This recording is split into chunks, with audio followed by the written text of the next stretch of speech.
Show starts in 10 minutes.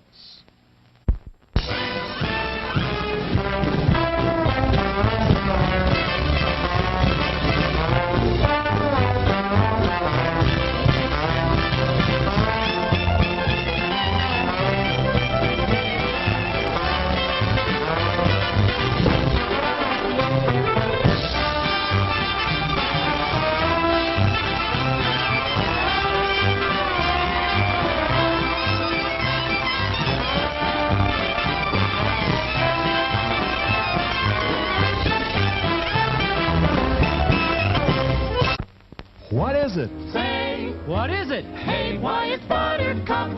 Popcorn and sweet green butter, too hot popcorn. Mix it up, wrap it up, Buttercup is born. It's delicious. So nutritious. It's a taste delight. It's so munchy, Crisp and crunchy. you'll enjoy each bite. Eat butter-drenched Buttercup popcorn at its best. Served in a king-size cup.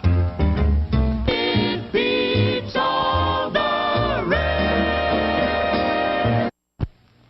Show starts in 9 minutes. Here's a new taste treat. The corn dog. Plump, juicy wieners are dipped in a thick, golden southern-style corn batter that seals in all their freshness and flavor. If you like hot dogs, you'll love corn dogs. Everybody does. Try a corn dog with your favorite beverage. At the refreshment corner now. Corn dogs.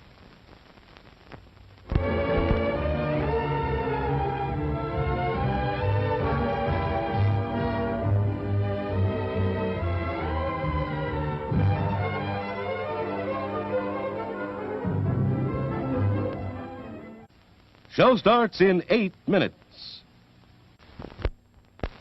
Today we're interviewing a stomach. Hello there. What is life like as a stomach? Oh, boy, it was humdrum. I mean, until what's-his-name discovered Tony's Pizza. Tony's Pizza. Yeah, I was suffering from the pizza cravings until Tony's came along. Crispy crust and zesty sauces. Wow. And so now... What's that? Another pizza craving. Just thinking about Tony sets it off. Oh, where are you going? He's going to get a Tony's Pizza, and I follow him anywhere. Does your stomach send you pizza craving signals? Oh, wow. Tony's, the Pizza Cravers Pizza. Available at the concession stand.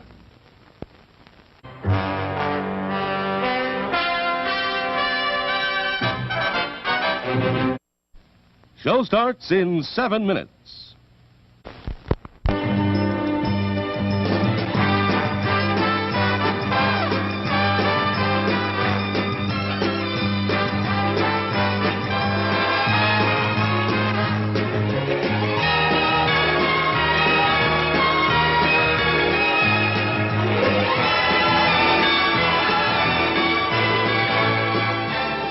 It's refreshment time, folks. Taste that beats the others cold. Pepsi pours it on. Taste that beats the others cold. Pepsi pours it on. Yum, yum. It's a meal in itself. Our all-meat super dog. Enjoy one now. Show starts in 6 minutes. Men, there's a drive-in movie full of juicy people. Wow! It's a trap! Help! It's Pick! We've had it, men. A pleasant aroma for you, but not for mosquitoes. Pick is easy to use. Light it and forget it. Pick's aroma keeps mosquitoes, gnats, and sandflies away. Pick is the best protection for barbecues, fishing and camping trips, or just relaxing in the yard. So if you don't want our company ever anywhere, just light Pick and see what I mean? Bye! Pick is on sale at the refreshment stand now.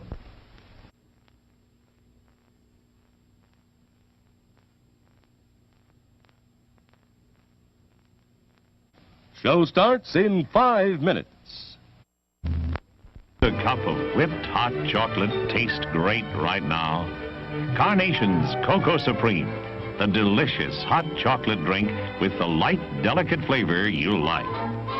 Wouldn't a good hot cup taste good right now? Ask for a cup of whipped hot chocolate at our snack bar.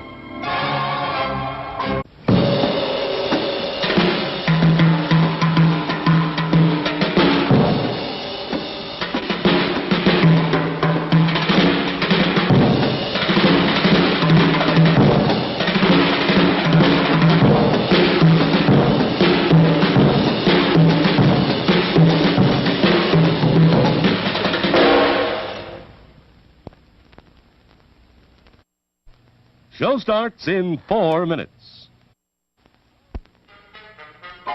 Yum, yum. It's time for a tasty and refreshing snack.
Show starts in 2 minutes.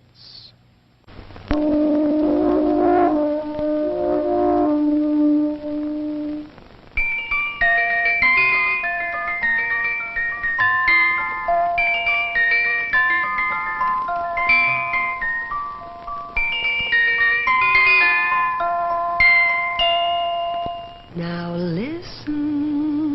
Now listen. Now listen. I'm the Dairy Queen. Won't you come with me along the milkshake way? I've got lots of good surprises, fresh and yummy for you every day. There are malts and shakes and sundaes too, whenever you stop. And of course your very, very favorite, the cone with the curl on top. You don't have to just dream about Dairy Queen. Your favorite Dairy Queen treat is a refreshing reality at your nearest Dairy Queen store.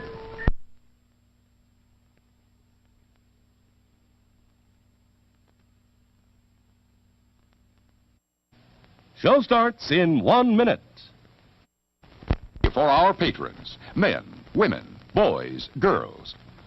Through the cooperation of leading business places, you may now have free admission to this theater. Ask for dividend tickets when you shop at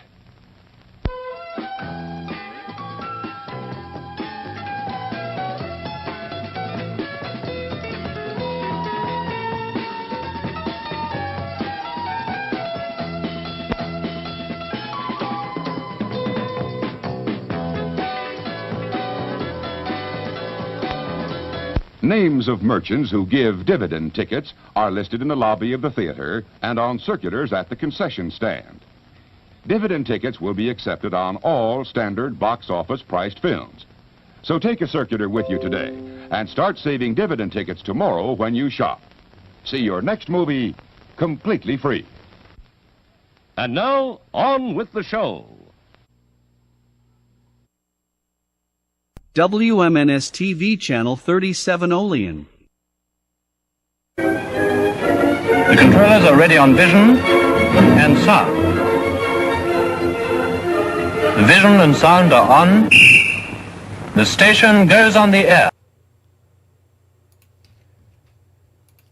And good evening, everybody, and welcome to my furnace repair fundraising marathon live stream. I am pabsungenis. You may know my voice from 13-Week Theater and some other stuff that I've put up here. Well, now you get to see my face, and now you see why I usually just prefer to do voiceovers. Just to explain, for those of you who are not aware, my furnace dates back to 1875 when my house was built, and as was quite common at that time, the house was built around the furnace pretty much. It was converted to gas about 20 years later, and since then it's just been chugging along. I'm glad that it lasted this long.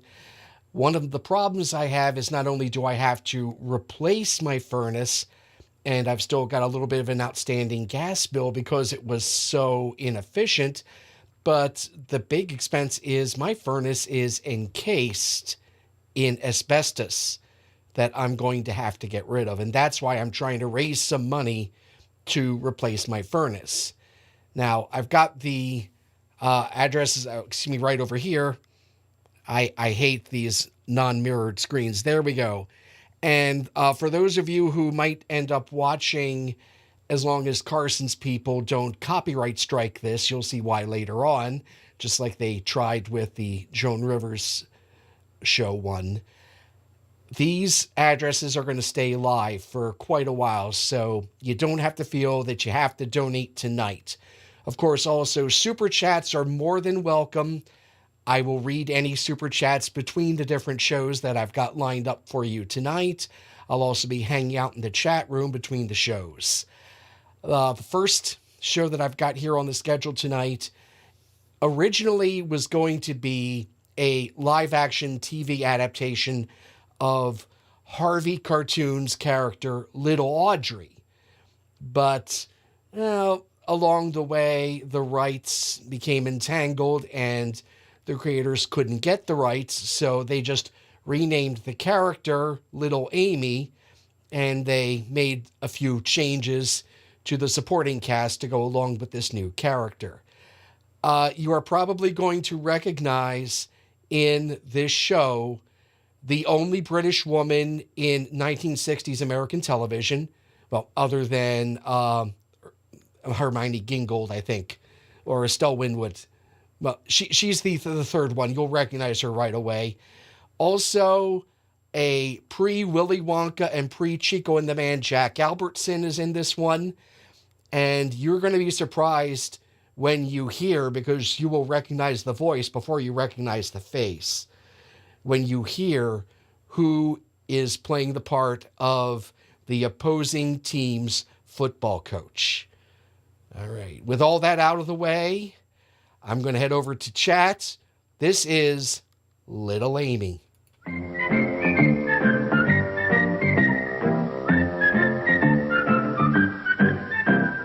Daddy's crazy for Amy. Mommy's crazy for Amy. Baby brother loves Amy. It's easy to do. Rosalie's her best friend, come what may, as she will gladly say. Arthur'd be her boyfriend any day, if Amy only had her way. Arthur's grandmother loves her, nearly everyone loves her. Bet you when you meet Amy, that you'll love her too.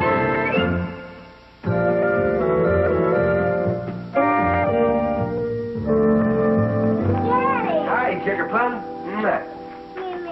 Hi. My All-American, 1978. That smells good. Oh, that's because we added that extra magic ingredient. A baseball. Jonathan threw it in the stew. All the way from over there? Oh, what an arm that kid's got.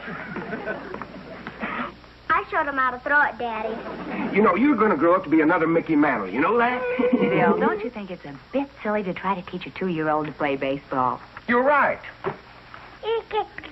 This is the football season. Yeah, well, you get used to holding this. You know, someday you're going to be wearing your dad's old jersey, number 82. Oh, you're certainly in a happy mood.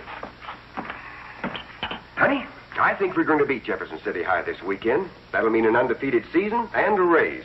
Of course, don't quote me now. As the coach, I'm supposed to say, Of course, we expect to get beaten about 58-0, but we hope to give them a good game. But, Daddy, you can't lose. You've got Arthur. Oh, yes, my regular third-string quarterback.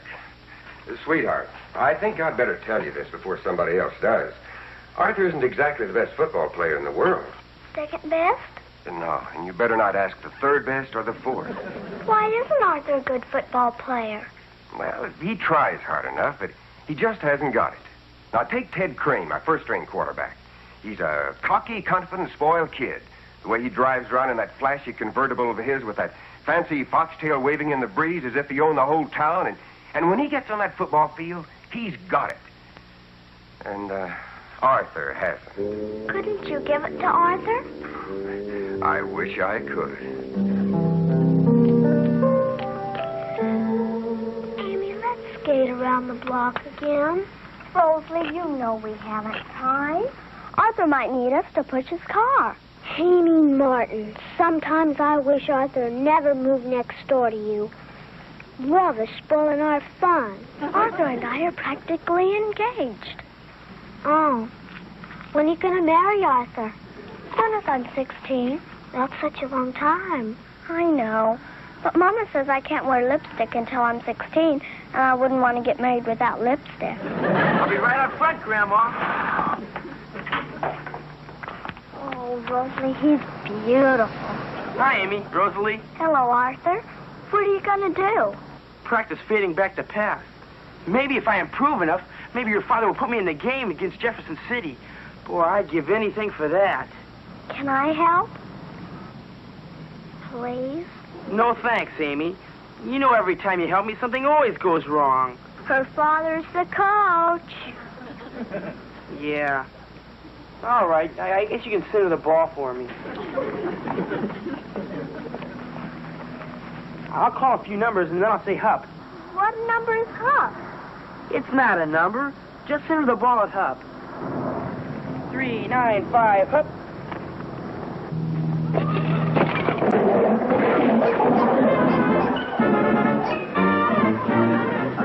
Coach, I didn't mean to do it. I know, Arthur, but you always do.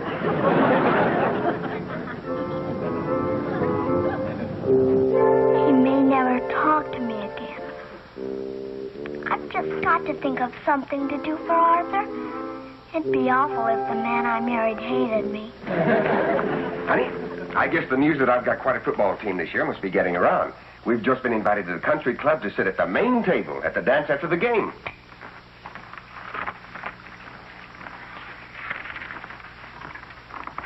Bill, I'd rather not go to that dance. Why not? Well, you know how exclusive that club is, and all the women have minks and expensive furs, and all I've got is a plain cloth coat. What happened to that fox fur jacket of yours? It's practically new. Darling, I've had that fox jacket 5 years longer than the fox. Just last week I took it down to have it cleaned and glazed. Well? He refused it. What? He said if he tried to clean it once more, the thing would fall apart, so all I can do is just throw it out. Look, we can't turn that invitation down. If you can let a silly thing like a fur interfere with... Bill, it's not silly. Why, even a fox fur can give you a feeling of confidence. It makes you feel...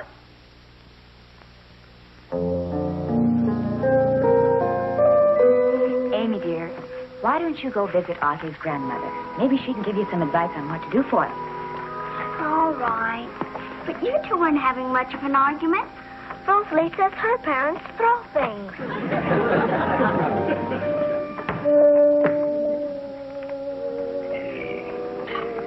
We're not going to throw things, are we? No. I guess I can go in my cloth coat. That's my girl.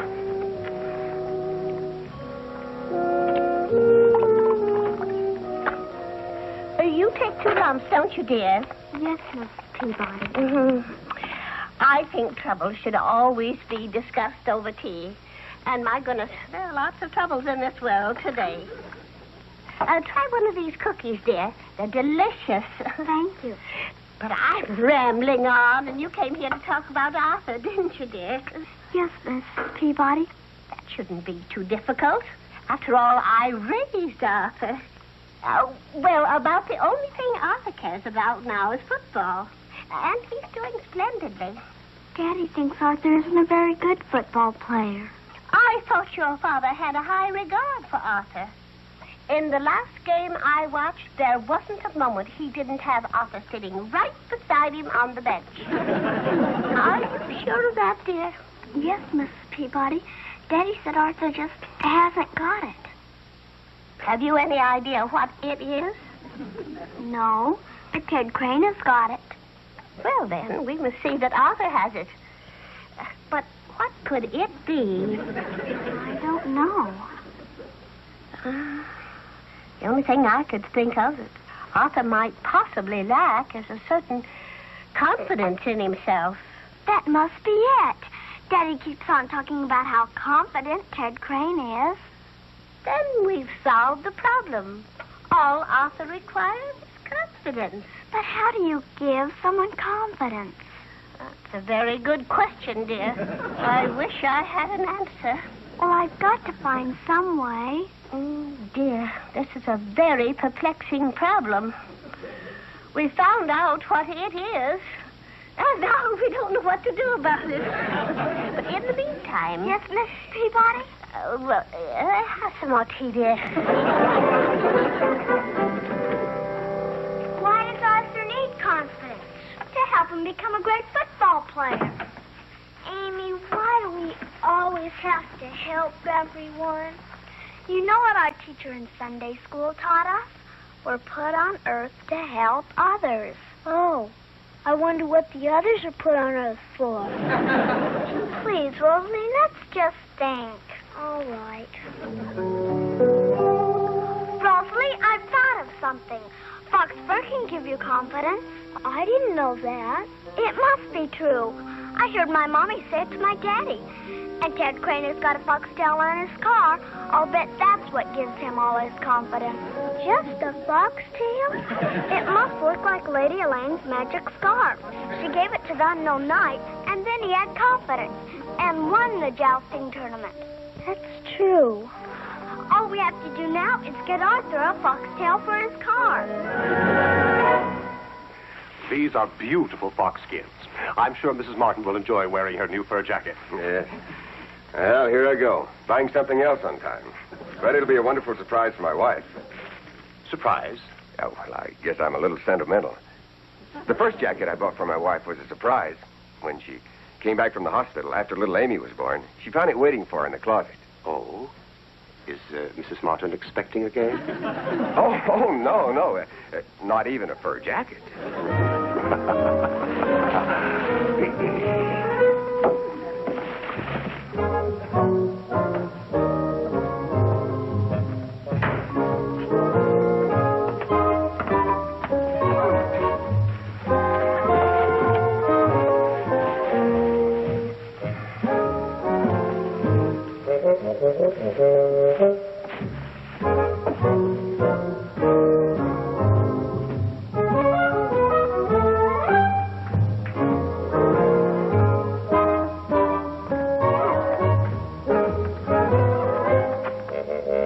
Shopping can be very tiring, especially when you don't buy anything.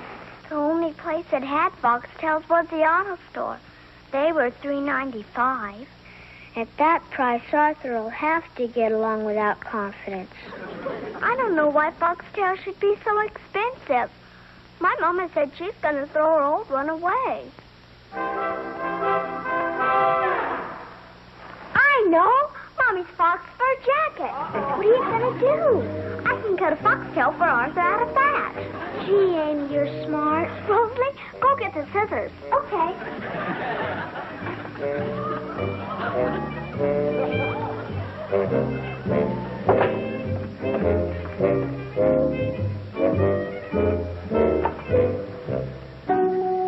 Rosalie, there's a skin down the middle that looks almost new. Hurry with the scissors. The whole thing looks almost new. Your mom must take good care of her things. You sure she was going to throw it out? Of course. Mommy said it was ready to fall apart. Guess she's right. Fur is very soft. Give me the scissors. The middle skin looks the best. Now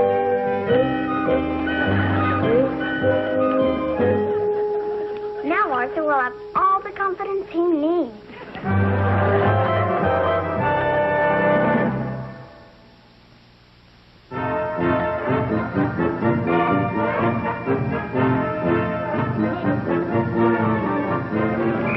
Don't you think Arthur looks more confident already? What did you say when you gave him the foxtail? Here, Arthur.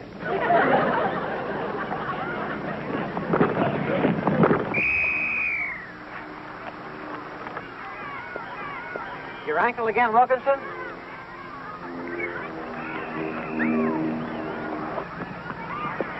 That's Wilkinson's ankle again. He'll be out for the Jefferson City game. Well, there goes my second-string quarterback. Worried about Ted Crane. He's late for practice again. Our star quarterback. That kid's getting too conceited for his own good. Yeah. Well, we've got to get on with it. Arthur? Yes, Coach? Put on your helmet. Till Ted Crane gets here, you're running the first team. Yes, sir.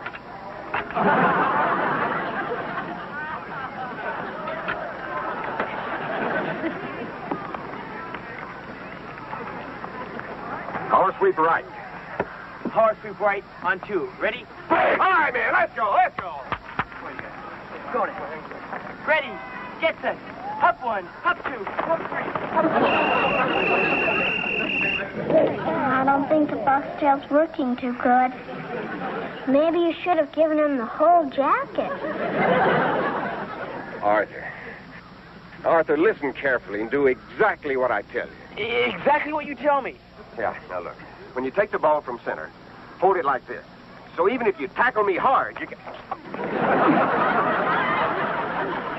Arthur, I was just trying to show you how to hold the ball. I'm sorry, Coach. Come on, Rosalie. We might as well go. I guess foxtails aren't what they're supposed to be. But, Amy, it was working. Arthur must have had a lot of confidence to tackle your father.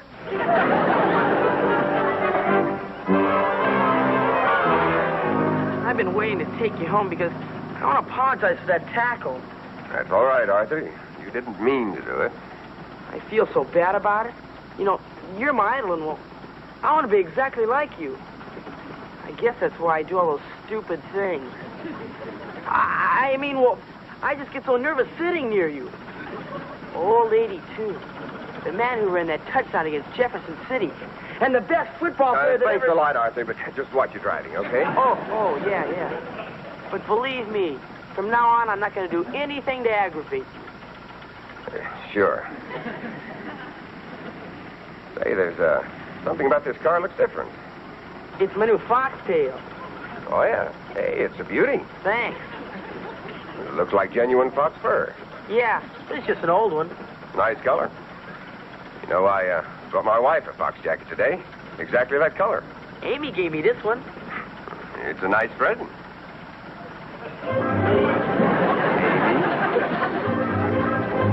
Did you say Amy? Oh, Mr. Martin, you don't think that Amy... Arthur, drive faster. Yes, sir. Coach. Amy, where did you get this? From Mommy's old fox jacket. Oh, what did you do with the rest of the jacket? In the wastebasket. Oh, no.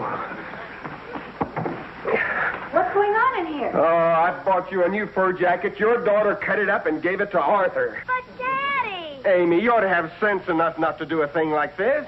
I did it. It was my idea. I cut up the fur jacket. Bill, there's no real harm done. The skins are still intact. I'm sure the furrier can sew them together. And it was a lovely present. I should have known that surprises usually backfire. Why did you say you did it? They're your parents. They can't spank me.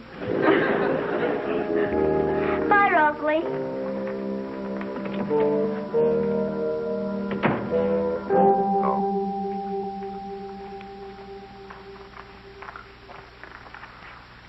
Oh, yeah. Okay, Whitey. Yeah, thanks. Anything wrong, dear? Yeah. Ted Crane's been breaking training. Whitey found out he's been out after 11. Practically every night this week. Oh. That's one thing I told him I wouldn't tolerate. Kids on the team are on the honor system to keep that 11 o'clock curfew. Well, what are you going to do? I don't know. I'm morally obliged to drop him from the team, but I can't win without him. It would mean losing that raise. Things for you and the children. We're doing all right. No, we're not. I'm just a small-time coach. Football, basketball, track. You married a big football hero, but you didn't get much. Bill Martin, that's not true.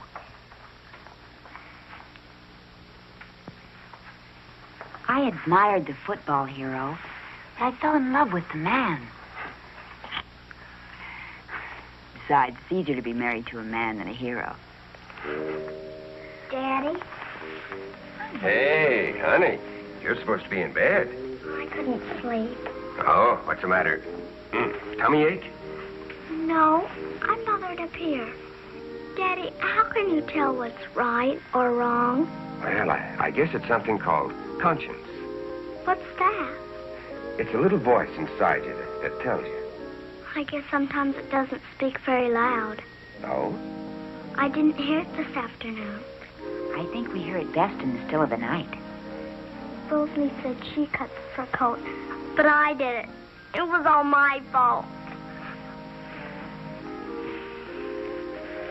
How can I teach my own children right from wrong if I don't practice it myself? Excuse me a minute, honey.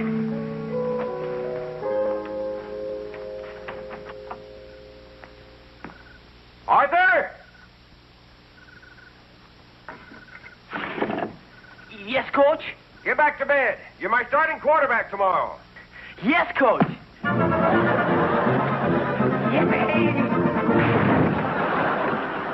Come on, honey, let's put you to bed. I'll be there in a minute. All right. Daddy, I tried foxtails, but they didn't work. Maybe you can tell me. How do you get confidence? Well, it's hard to explain, honey. All I know is that when I played, as soon as I put on that jersey, number 82, I had all the confidence I needed.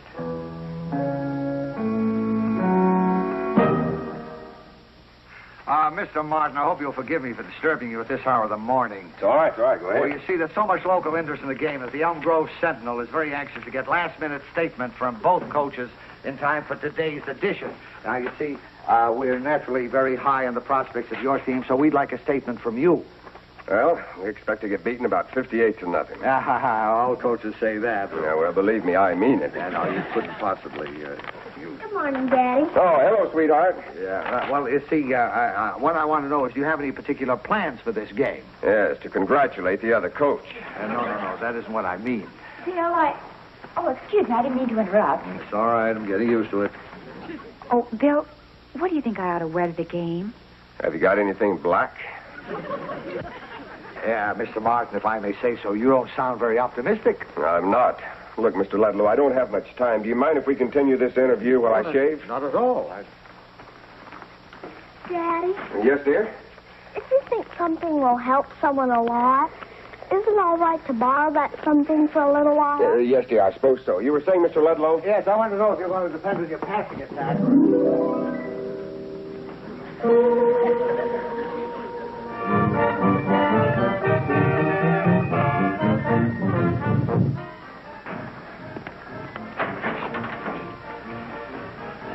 Coach? My jersey. I'm not going to let you down. Not when you've got enough faith in me to let me wear old 82. You can't imagine how surprised I was when I saw it in my locker today. Ready, get set, up one. Harry, who's that kid out there wearing number 82? He's not one of their regulars. Trust old Bill Martin to pull a fast one like that, saving his best player for the big game. Best player? Sure, that's Bill Martin's old jersey. He wouldn't let that kid wear it unless he was great. I've got to do one thing. Tell our boys to change all their strategy. We've got to stop 82 on every play. Even, ready, set, up one.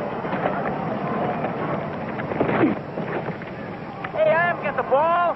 Let me up, guys. Hey.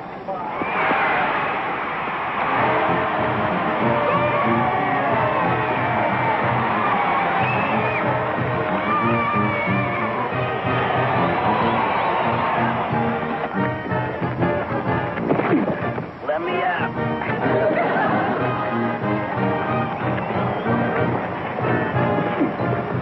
Fellas, I still haven't got the ball.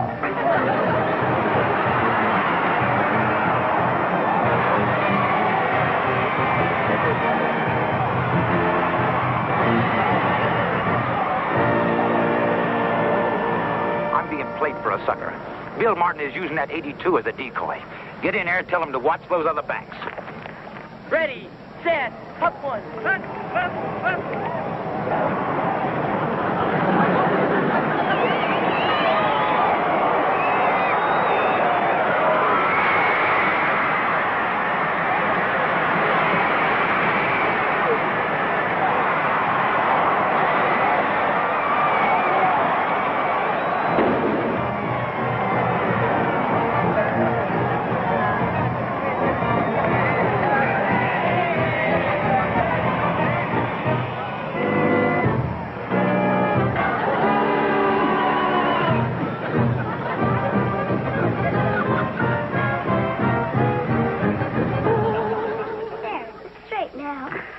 Well, thank you, darling. Helen, will you hurry? We'll be late for the dance. I'll be ready in a minute, dear. You know what, Daddy? What? You look almost as handsome as Arthur. Well, I don't think I've ever had a sweeter compliment. Of course, I'm not as big a hero as Arthur. After the game today, he's the talk of the school. And it's all due to you. But you mustn't tell him. Well, why not? After all, you're the one that put my jersey in his locker. But he has to think it was you. That way he'll keep on having confidence. I can't take credit for it. Please, Daddy. Promise. All right. And you can tell him the truth after you marry him. Well, everybody's behind time tonight. Yes, Rosalie isn't even here yet. Yeah, Grandmother Peabody said she'd be over to babysit for you and Rosalie and Jonathan. She's never been late before. She said it might take her a little time. I'm ready, dear. Oh, good. We can... Honey, where's the new fox jacket? You said the furrier could sew the skin back on. Bill, I didn't want to worry you this morning, but I called him and he said he wouldn't have time to do it on Saturday. It's all right. I don't mind going this way. Well, I knew everything was too perfect. Hello? Oh, good. She's here. It's my jacket. I'm sorry. It took a little longer to sew than I thought. Oh, it's beautiful. Oh, thank you, Mrs. Peabody, for going to so much trouble. Oh, it was no trouble at all. Well, how did you get it? Amy? Daddy, I knew how much Mommy wanted to wear it. This is a day for miracles. Now you two go along and have fun. And don't worry about a thing here. I have the evening all planned for Amy and Rosalie. You look beautiful. Oh, thank you, dear. Well, I don't think a man could ask for more. A queen, a princess, and a fairy godmother.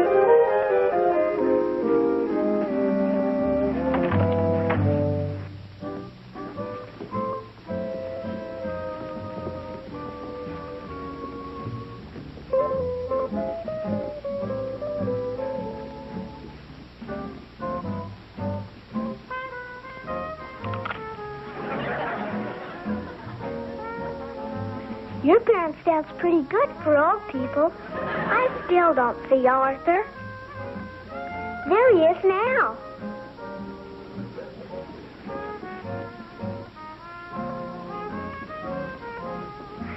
You had to make him a hero. Now he's dancing with that Debbie Benson. She's the town flirt. Rosalie, don't you know anything about life? Men never marry those kind of girls.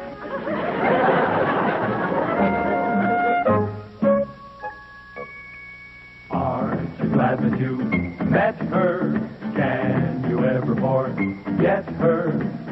Maybe you'll adore Amy forever. Who knows? Anywhere her footsteps lead, that's where the sun is bound to shine.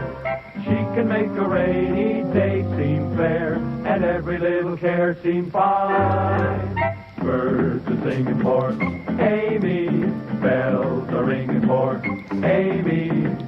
Spring. And yes, Jennifer, that little girl did just say slut. Yeah, you can see why CBS did not pick up on the pilot for many different reasons. That, ladies and gentlemen, was Little Amy, the first offering in our marathon live stream to replace my asbestos-encased furnace tonight. Some comments that I loved over in the chat room during this one. Christopher Valdez said that if this came out 15 years later, Robert Urich would have been in it. Yeah, Robert Urich, noted for quite a number of failed TV shows over the years. Michael J., a show so bad that even Nick at Night said no. Nick at Night didn't even have a chance. They only made the one pilot. And Michael Nelson, my good friend Mike, when Rosalie said that they couldn't spank her, well, yes, they can spank you, but it would take the show in a completely different direction. Once again, I am pabsungenis of 13-week theater infamy. I am raising funds to replace my class of 1875 asbestos-encased furnace. We've got the addresses right over here. There we go. For those of you who would be interested in donating, you can also make a donation through Super Chats. I will always read Super Chats as they, or between the shows. I will read them if they come in. Our next one is one that was a series based on a successful radio show, as was the case back quite often in the early days of television. This is an episode called A Date with Doris, or A Date for Doris, of Meet Corliss Archer.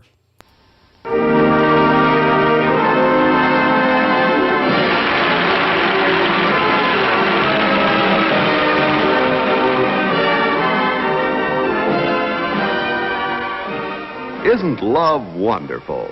Every time Corliss looks at Dexter, this is what she sees. Isn't love wonderful? And every time Dexter looks at Corliss, this is what he sees. As I said before, isn't love wonderful?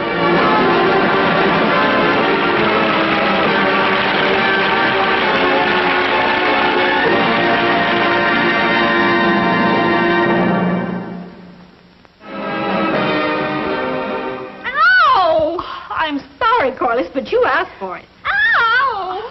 Well, that's what you get. Ow! Well, just a few more. Ow! Ow! Janet, the neighbors must think that we're murdering our child. Oh, Harry. She sounds like a Wagnerian soprano singing Chloe. We're almost through. Hey, did you hear all the excitement outside? Excitement? Well, either somebody ran over a cat or Mr. Bristol's beating his wife again. Gosh, you're pretty. My hair up like this? Oh, you'd be pretty if you didn't have any hair at all. You're so pretty, even if you were ugly, you'd be pretty. Golly, Daddy. Huh? Boy, they sure are going to be big doings tonight. Everybody in the whole school is going to go to the Rush Week parties. Everybody except Doris Patterson. Poor Doris. I don't think she's had a date for a single party this year. That's the funny thing about Doris. Her figure isn't bad, and her eyes aren't bad, and her lips aren't bad, and her hair isn't bad. But when you put it all together, it's pretty bad. Mrs. Patterson is terribly worried about Doris.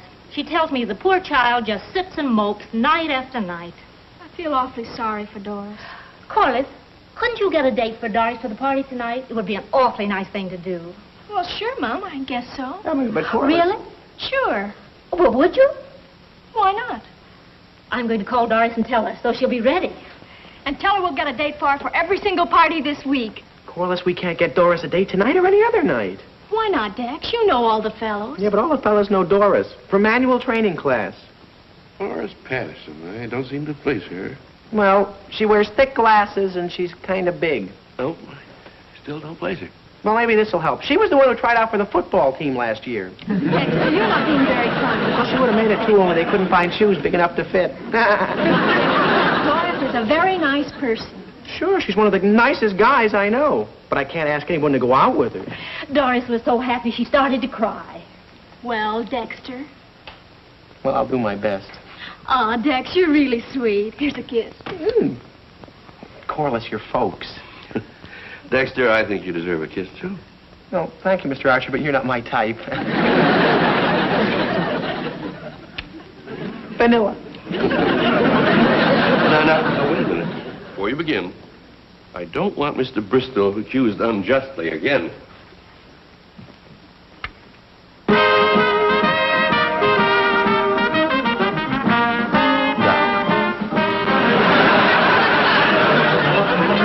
There are 3 things all you women must do to be beautiful. 1, wave your hair. 2, powder your nose. 3, be born beautiful. No, Doris, you don't have to worry. You won't be disappointed. Yes, I know the boy should have picked you up already. Now, don't you worry, he'll show up. Yes, I'm sure he'll be very good looking. Goodbye, Doris. Goodbye. It must be the 10th time Doris is called. Golly, Mom, if Dexter doesn't get Doris a date, what are we going to do? No, Corliss, stop that pacing. It's going to be all right. That's Doris again. Corliss, you talk to her. Daddy, you talk to her. I don't know what to tell her anymore. I don't know what to tell her either. Oh, please, Daddy. All right, but now you stop that pacing. Hello? No, this isn't Dexter. No, Doris, you don't understand. I'm not your date. Well, no. I'm not tall, dark, and handsome. I'm medium, gray, and passable. No, oh no. I'm going steady. Doris, your date will be over to your house very shortly. Yes. Yes, goodbye. I said goodbye, Doris. Goodbye. Goodbye. Where's that Dexter? Poor girl. We just can't let her down.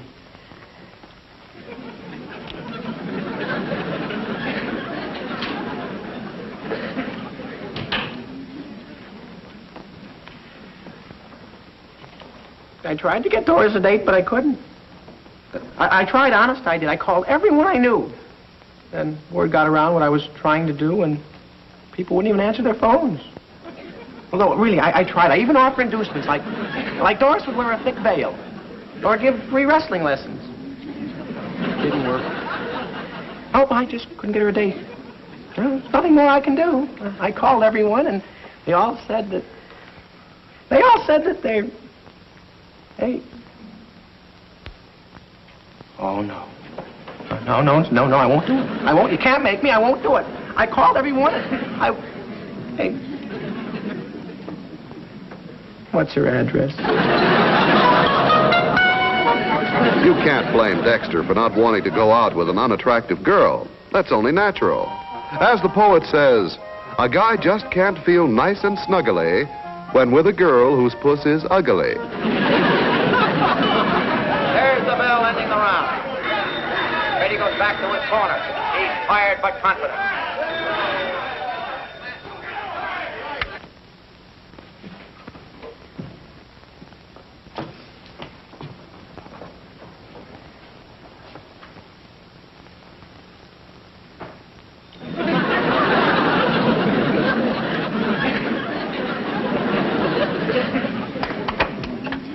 Hi, Dexter.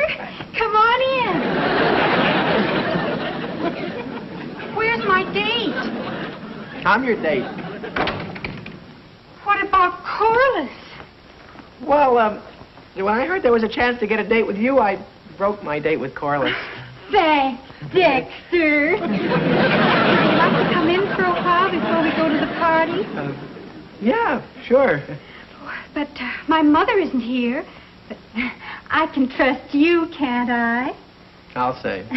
Thanks. Come on in, sit down.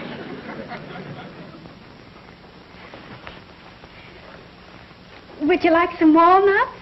Yes, thank you.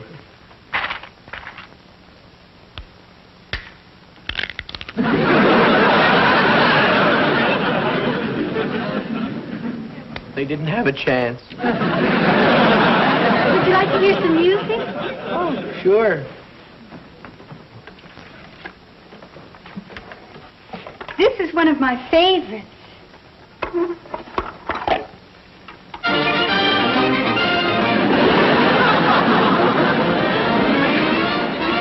I hope you like it.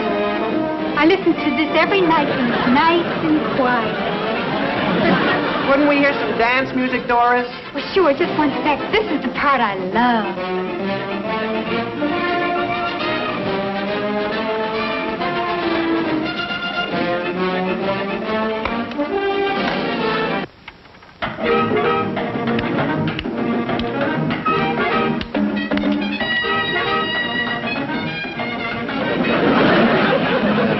Would you like to dance, Doris?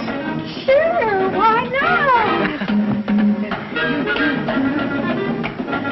Hey, you're pretty good. Come on, let's swing it.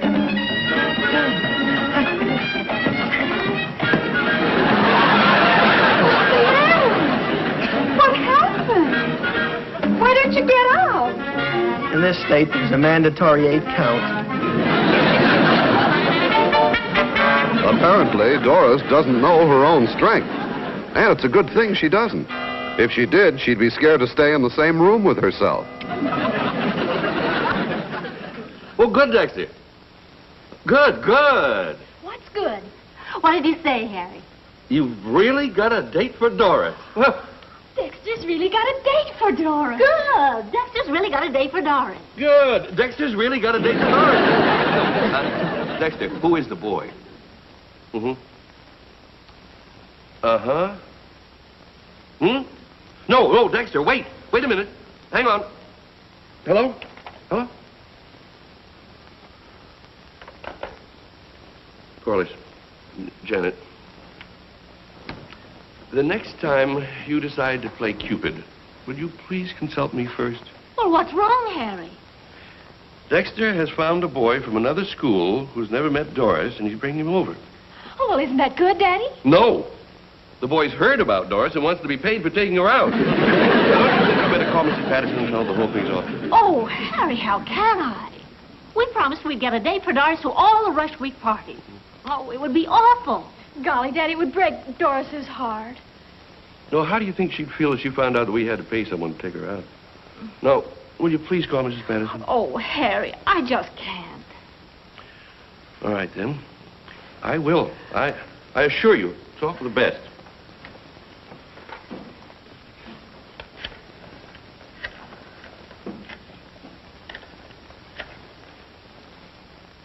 Hello? Mrs. Patterson? This is Harry Archer. Yes. Now, about Doris, yes, I'm sure she's never been so happy before. But, Mrs. Patterson, well, there's no need to cry about it. No, it's all right. You just tell Doris to come on over when she's ready. Yes, well, of course she'll have a date for all the rest of the No trouble at all. Goodbye.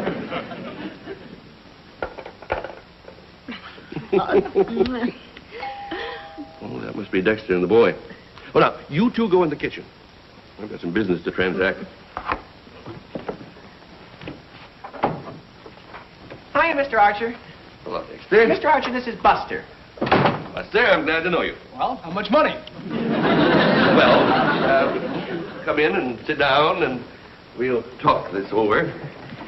Right over here, Buster. Excuse me.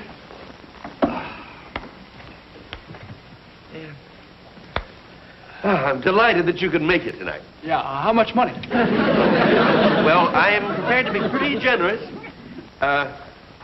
Shall we say $2 for the entire evening? $3. $3.50. How about $4? But you drive a hard bargain, but all right, $4. No, that's not enough. Are you sure you have this? This is as high as I'm going to go. $4.50. $5. Okay, you got yourself a deal. Good. $6. Well, all right. $6. It's a deal. I thought you might like something to drink. She's a little old, but a deal's a deal. What do you want to go, kiddo? This isn't your date. It's my wife, Mrs. Archer. How do you do, Buster? I brought the glasses. Hey, if I'd have known she was so cute, I'd have taken her out for nothing. Now, wait a minute, Buster. That's my girl. Hello, Buster. I'm Corliss. Hey, that must be Doris.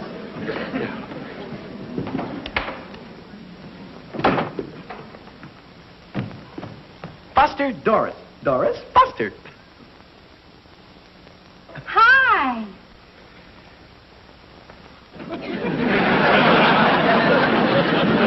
What happened? Wasn't he my date for the evening? No, Doris. He wasn't your date. Here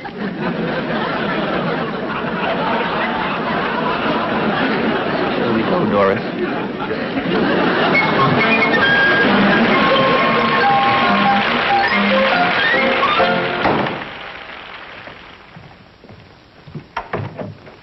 Well, Janet, where have you been all afternoon? Just put these down on the stairs here. Yeah. Mom and I've been shopping, Dad. Yeah. We're going to beautify Doris. Oh, well, good luck. You get through with Doris, you won't even recognize her. I'll try. Dexter got Doris another date for tonight. We don't want him to walk out on her like the boy did last night. After all, I haven't been to a single party this week. Now, where did he where did he find another date for Doris? Well, Dexter is very persuasive, you know. He certainly is. Uh-huh. Where did he find another boy? Dexter used psychology. Dexter's smart. Mm-hmm. Where did he find another boy? Well, the other boy just moved into town today. Where did he travel? Well, when's Doris coming home? Well, she should be here any minute. There wasn't any more room in the car, so Doris is walking home with the rest of the packages. All the way from downtown? Well, Doris loves to walk.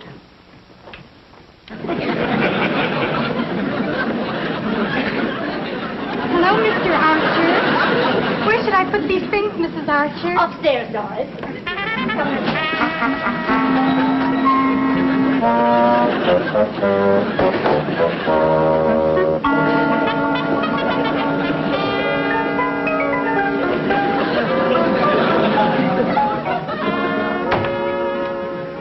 That Doris sure has muscles.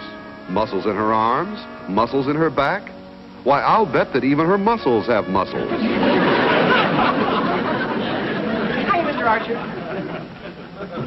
Well, where is he? Where is he? Well, Doris's date. Oh, well, don't worry, Mr. Archer. He didn't get away yet. Tell me, Mr. Archer, how are Mrs. Archer and Corliss doing with Doris? Well, they're working on her upstairs now. Are they making her pretty? Well, if anybody can do anything for Doris, they can. Well, they ought to be able to do something. After all, basically, she is a girl. Do something. I had to give Leonard my word of honor she was pretty. That's the only way I could get him to go out on a blind date. That must be Leonard now. Hi, Leonard. Are you sure she's pretty? Leonard, I'd like you to meet Mr. Archer. Leonard? How do you do, Mr. Archer? Is she pretty? Well, after all, my boy, beauty is only skin deep.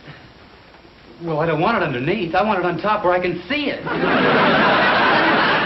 I give you my word of honor, she's pretty. Well, if she's so pretty, why can't you get a date on Rush Week? Leonard, let me tell you about her hair. What about her hair? Well, Dexter, why don't you tell him about her eyes? her eyes? Oh, yeah. Yeah, Doris's eyes. Well, there's two of them, you know. And they come in a set. Almost a perfect match. Yes, sir, there's one thing you can be sure of. Doris comes equipped with eyes. Beautiful, limpid eyes.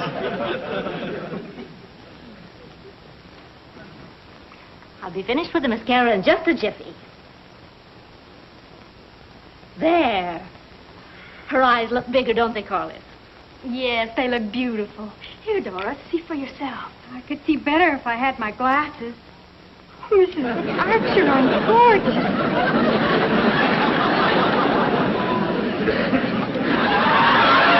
You know, Corliss, we could simplify this whole thing. How? Let's swap faces. Dexter, maybe you better tell him about her skin. Yeah, tell me about her skin. Well, she's loaded with it. All hers, too. Covers her from head to foot. Beautiful skin. Tender. Tender as the underside of a baby halibut. And soft. Soft as tomatoes in the bottom of a basket. And white as my blue shirts after their third washing. Oh, it's beautiful. White on white. White on white on white.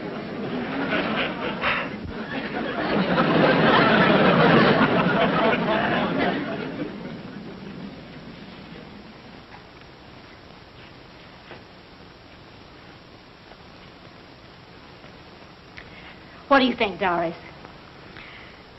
Let's try it again.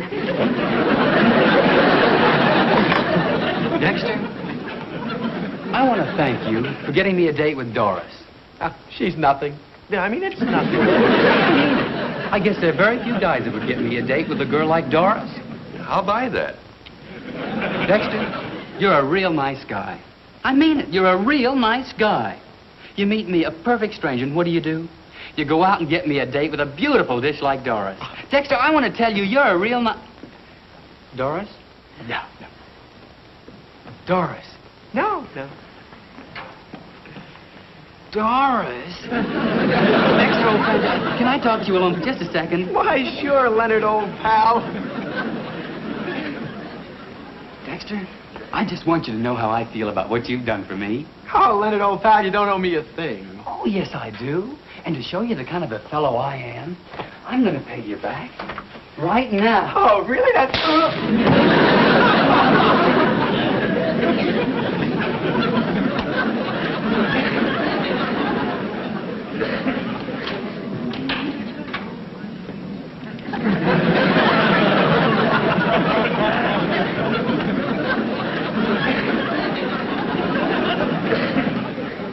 Where's Leonard? What happened to him? Oh, nothing's wrong. Leonard just got a terrible headache. A headache? Did you give him something for it? Yeah, he took a powder. Late for the party.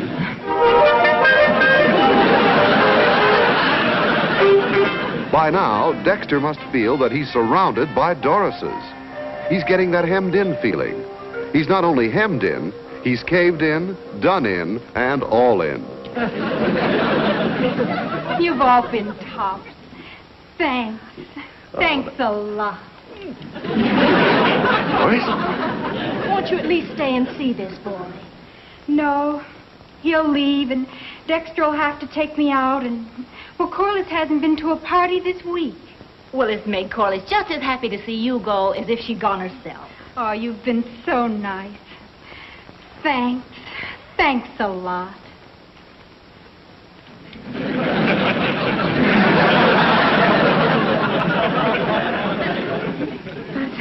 I guess I'd better go now. Well, if that's the way you feel, Doris, but you may be walking out on that certain boy, the one who's perfect for you. The boy who will think you're the most wonderful girl in the whole world. To him, you may be everything he's been looking for. And then, of course, he might not like you at all. What made him change? I think I might stay after all.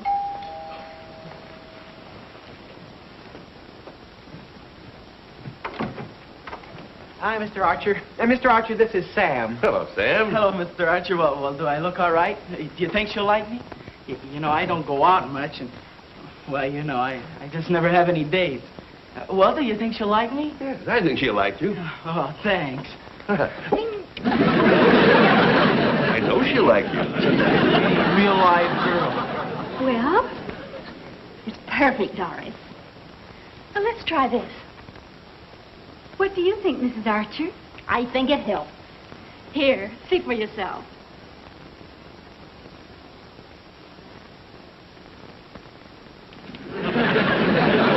Looks the same to me. But if you think so...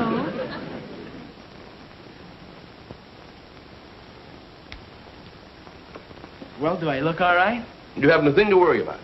Maybe if you took these off, huh? Yes, you look much better. You don't need them, do you, Sam? Oh, heck no. Only to see with. Well, let's go. Everybody, this is Sam. Sam, this is everybody. And Doris. I'm real glad to meet you, Sam. Glad to meet you too, Doris. Well, let's get acquainted, shall we? Let's sit down.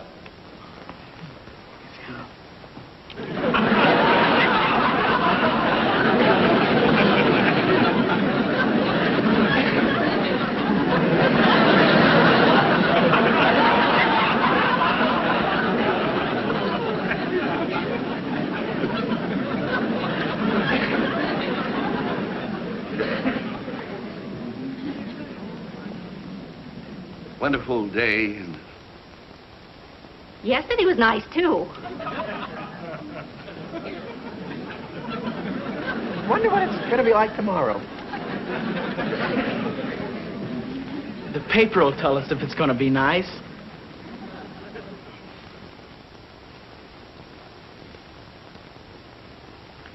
Gonna be nice. Yeah. Nice. Very nice. I'm real glad to meet you, Doris. I'm real glad to meet you, Sam. Shall we go?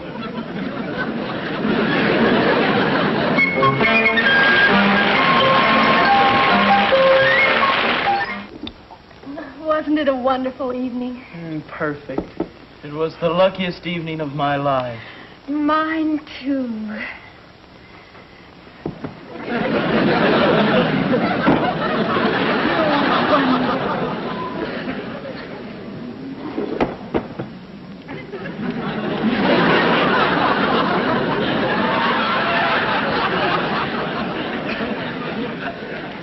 You're wonderful.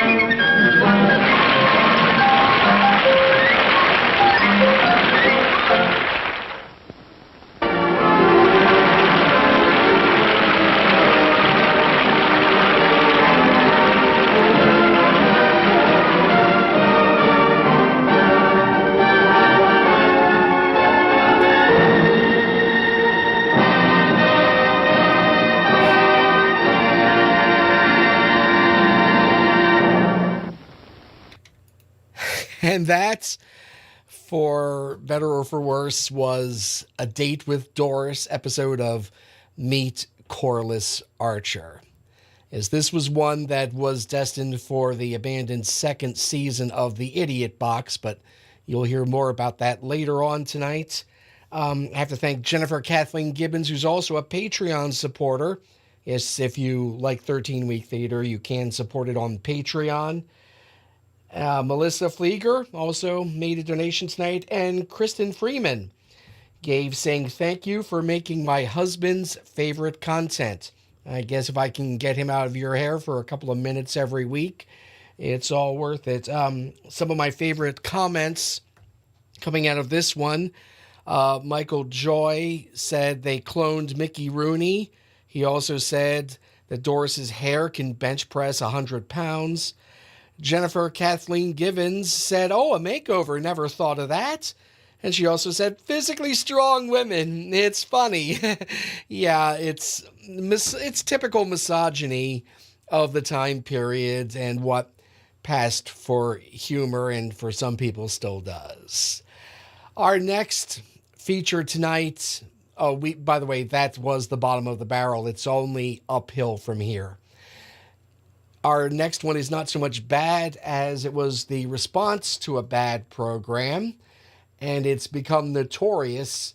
It was just recently, within the past few years, saved from oblivion. It was believed to be lost footage. Jackie Gleason in 1961 was contracted to do a weekly game show called You're in the Picture. And it was a disaster. I made a 13-week theater episode about it. Go back and look at it when we're done tonight if you want the whole story and about the only bearable clips out of the only episode of the actual game show. Well, he was bound by a contract he couldn't get out of, but he found a loophole. The contract didn't say what show he had to do. So when Jackie Gleason showed up for the next week's show, he had them take down the set, just give him a bare stage, and the panelists were all just waiting in the wings watching in stunned disbelief as Jackie Gleason spent 30 minutes apologizing for the previous week's show. So this is the notorious apology for You're in the Picture. L&M Filter Cigarettes presents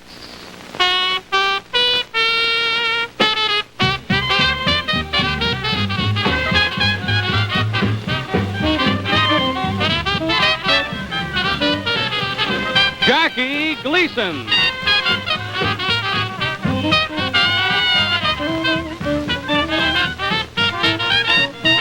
In what will probably prove to be a very unusual program. And now, ladies and gentlemen, Mr. Jackie Gleason.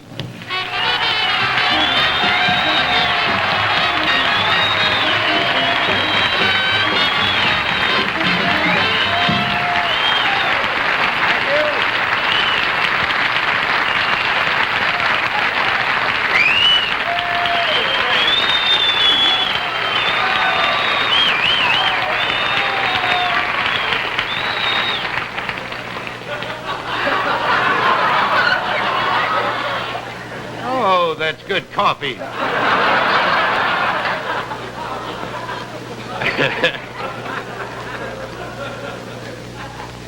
Ladies and gentlemen, I think you'll notice that there is no panel tonight.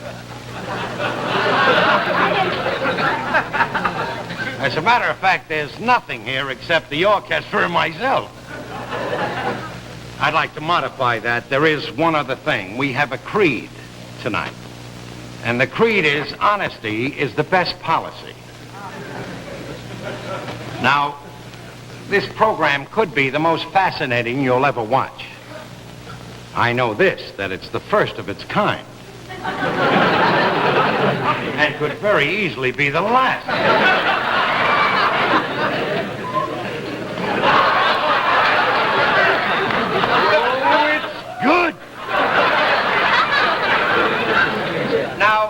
While I said that we didn't have a panel or anything like that, we do have a premise.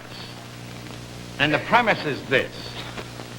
Last week we did a show called You're in the Picture that laid,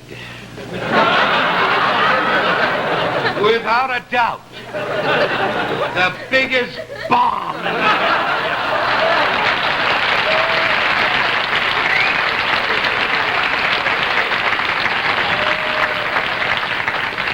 I'm telling you, friends, that I've seen bombs in my day. This would make the H-bomb look like a 2-inch salute. In our neighborhood, we'd call the atom bomb a scissor. This was, And to show you the element, what luck plays, the element of luck in success. Now, I wasn't supposed to be here last week. I was going out of town. I was going to play some golf, and I was going to watch Palmer make that 12 he got, on that hole. And somebody said to me, how would you like to do a show? And they told me about this thing, and I stayed around to do it. Now, I didn't have to be here. I could have been somewhere having a nice cruise on a Portuguese ship or something.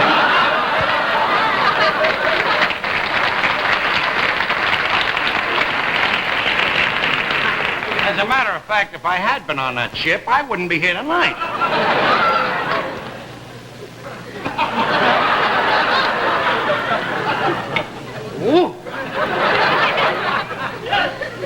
a new coffee called Chock full of booze.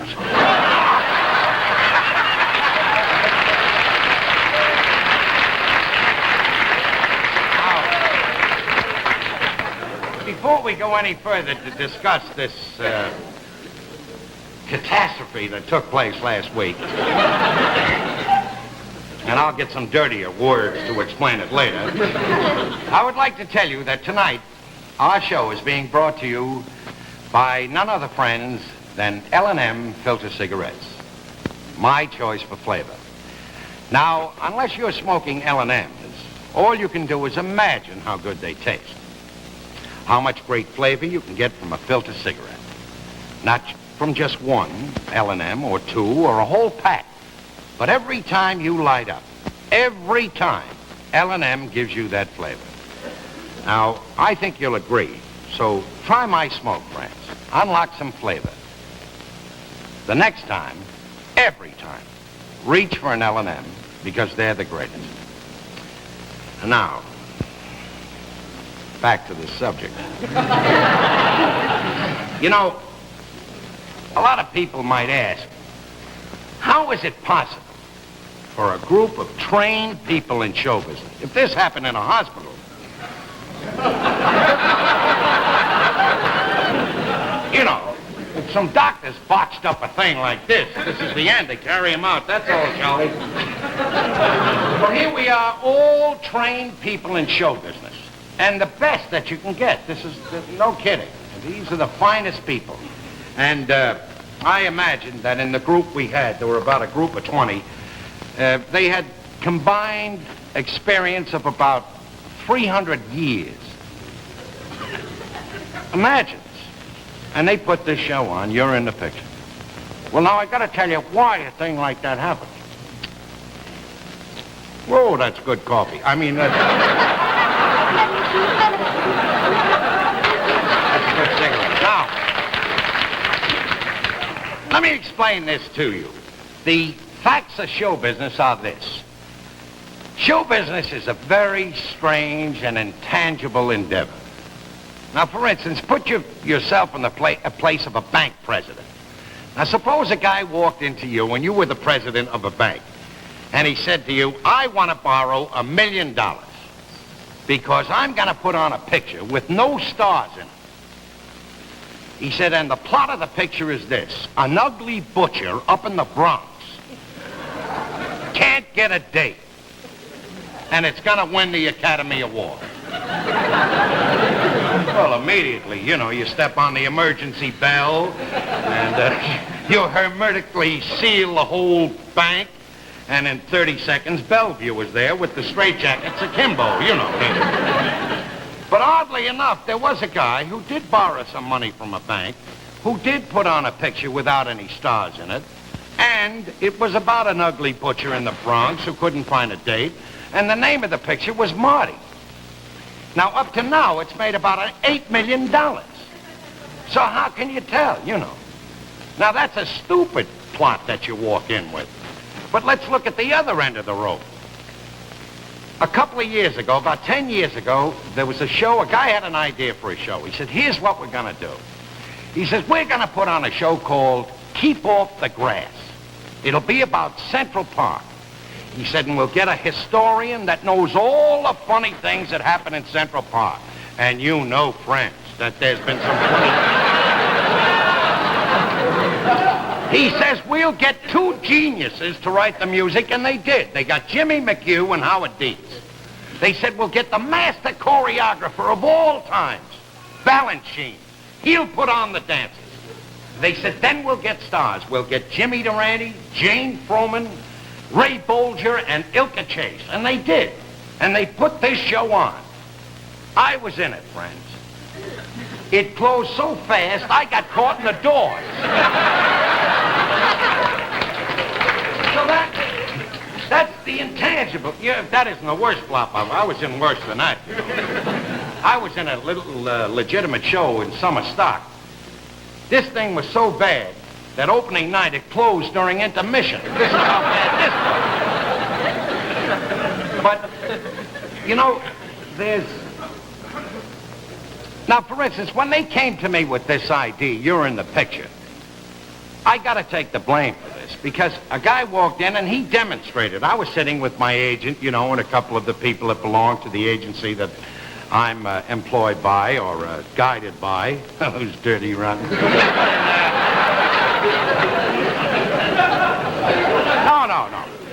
If I don't mean it. They're all in it. Take my word for it. They didn't. And anyway, this guy came in and he demonstrated this game. And I want to tell you, we fell down. You know, it was a board, as you saw last week, and everybody stuck their head in and they had to guess what the thing was. Well, we were hilarious. And it got contagious. We were calling in stenographers and secretaries. Hey, look at this, what we... People were walking down the corridor with packages. We were pulling them in. Look at this thing that we got here. Now, you can't imagine how this built up, in our opinion, as a great show. It just caught on.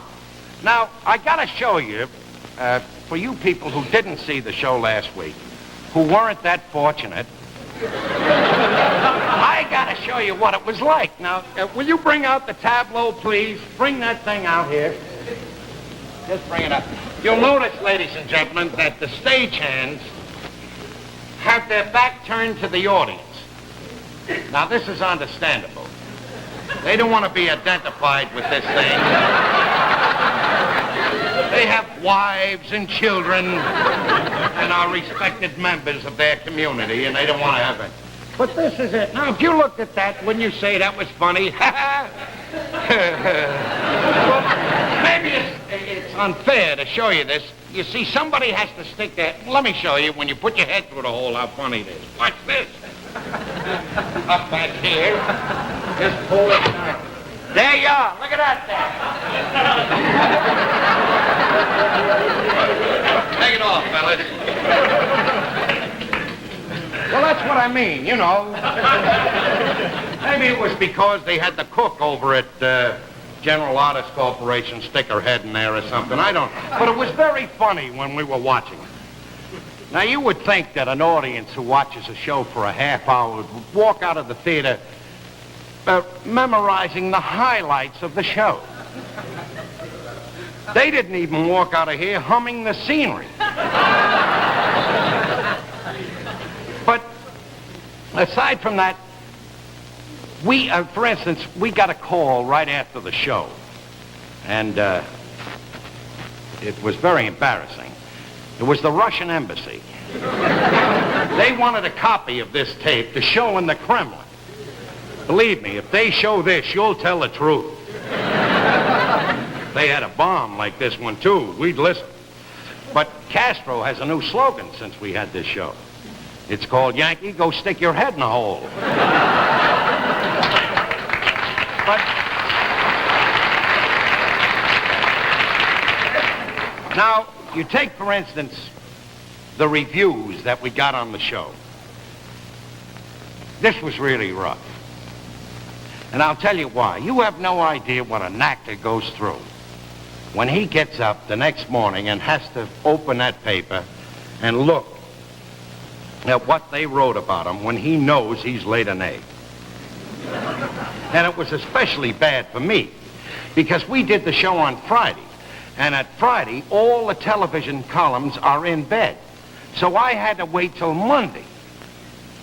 Now, this provides bad temper, ulcers, and a third-degree hangover, which was terrible. Now, you can say things about critics. You can say, well, what does a critic know? If he knew anything, he'd put on a hit show himself if he knows it all, you know. And you can say the same thing about ratings. Funny thing about actors, they like ratings when they're high, and they hate critics when they wrap them. Well, I'm of the school that if a critic did know about how to put on a show, he would. But I'm still on the critic's side because you don't have to be Alexander Graham Bell to pick up the phone and find out it's dead.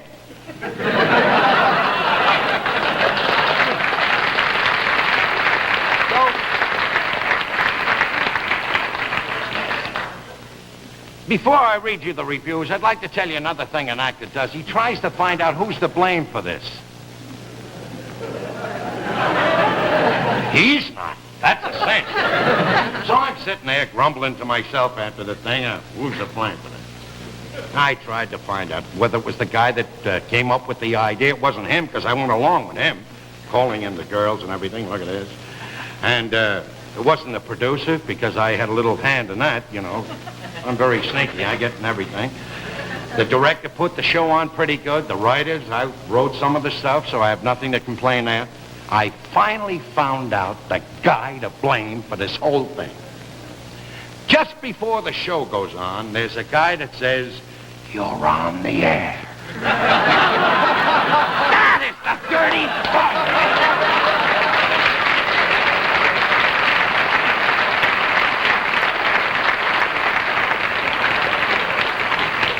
Move over, Castro. No. Before we go any further, I'd like everybody to, I'll tell you more about this thing, but everybody stand back right now because we have some big news for you.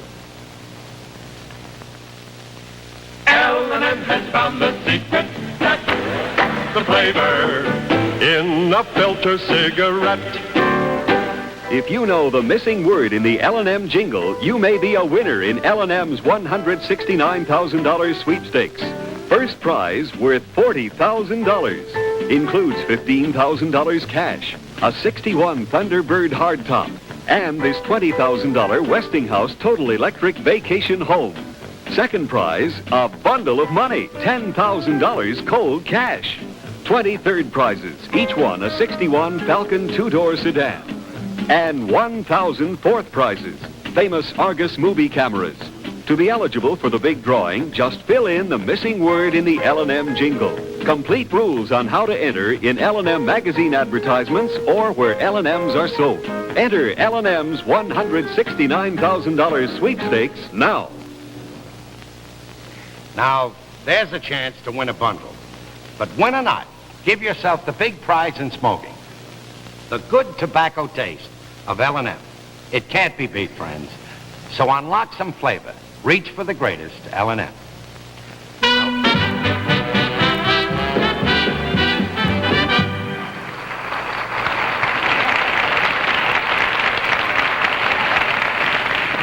I didn't know about that extra pot you had there. I'll read you something later that said about the band, which is a riot. Another thing, I told you about the guy that says you're on the air. Well, any of you people who have visited a television show know about the guy at the end of the show that goes like this to tell you, you know, that there's no time left and to get off. Last week, the guy used a real knife.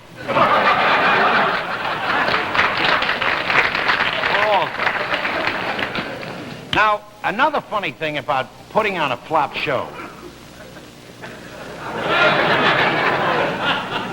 And I wish I wasn't an expert in all these things. But after the show is over, you usually stand there. You know, you're the star, and they run up to you, and they say, "Oh, Gleason, you were gorgeous. Oh, you were right. I died laughing." Last week, nothing. I'm standing there alone, like I had eczema from head to foot. It was beautiful. So after a little while of standing around and nobody saying anything, I started to ask some questions. So I walked up to one of the stagehands and I said, "Well, Charlie, how'd you like the show?" He said, "Boy, you look thin on the monitor." This is it, folks, when they say that. Another guy said to me, he said, "You know, the curtain didn't stick once like it did this afternoon?" And I went up to another guy and he says, "We got off the air right on time." Right on time. And the only compliment I received is a guy walked up and he said, "The commercials were great." And that was ruined because another guy said they were too short. But these are the things that happened. Right after the show, my associate, Jack Philbin, came up to me. And he said, I don't know what to think of this. There's a guy on the phone that wants to sponsor a hunk of this show. And after I heard these things, like you're thin on the monitor and everything, I said, well, he must be a nut or something. He says, "No, he sounds sincere." So I went to the phone. I says, "Hello?" He says, "This Gleason?" I said, "Yep, pal, who's this?" He says, "I'd like to sponsor a little piece of the show. I said, well, what product do you manufacture? He says, Brand X.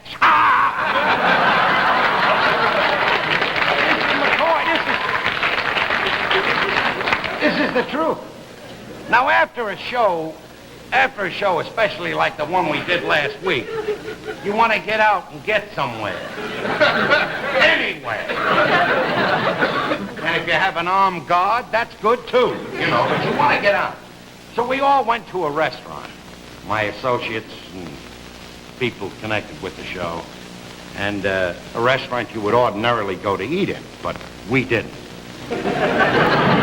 I ordered a roast double scotch, and somebody else a boiled vodka. And after we had about 30 or 50 of these real steaks, we began to think it over. And with the glow of the booze, the show got better, you know. One guy says, you gotta admit it was a cold night.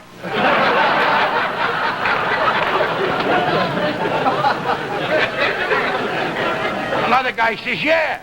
And he says, don't forget, a week ago, it was Friday the 13th. Oh, beautiful excuse. Then some guy said, look, he said, let's face it, we were following a tough show, the inaugural.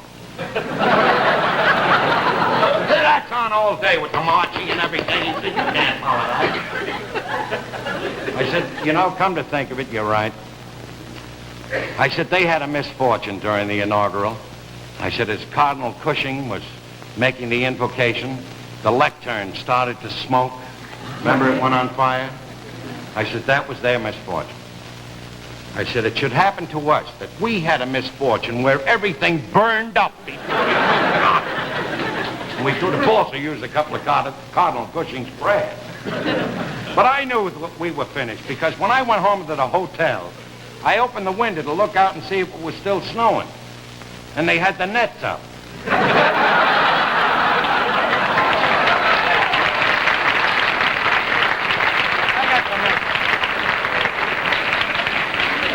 Now, before we go on with this, and before we continue any further, let's pause for a moment for a few words from Dennis James about one of Kellogg's fine breakfast foods. Hi, this is Dennis James. I have here a delicious breakfast of particular interest to anybody watching his weight. Here we are, the new Special K breakfast planned by dietitians to give you the complete protein you need first thing in the morning, but only 240 calories. Now, this is the combination. Kellogg's Special K with skim milk makes a high-protein, low-calorie breakfast possible. See, an ounce of Special K with 4 ounces of skim milk supplies the kind of protein that keeps you going strong right up to lunchtime. A good start on your day's protein requirement, too. Now, here is the new Special K breakfast with the Special K and skim milk. You can have a teaspoon of sugar, a 4-ounce glass of orange or tomato juice or half a grapefruit, and either black coffee or tea. And there you have it. Delicious, quick, substantial breakfast with only 240 calories. So how about it? Why don't you give the new Special K breakfast a try, okay? Okay.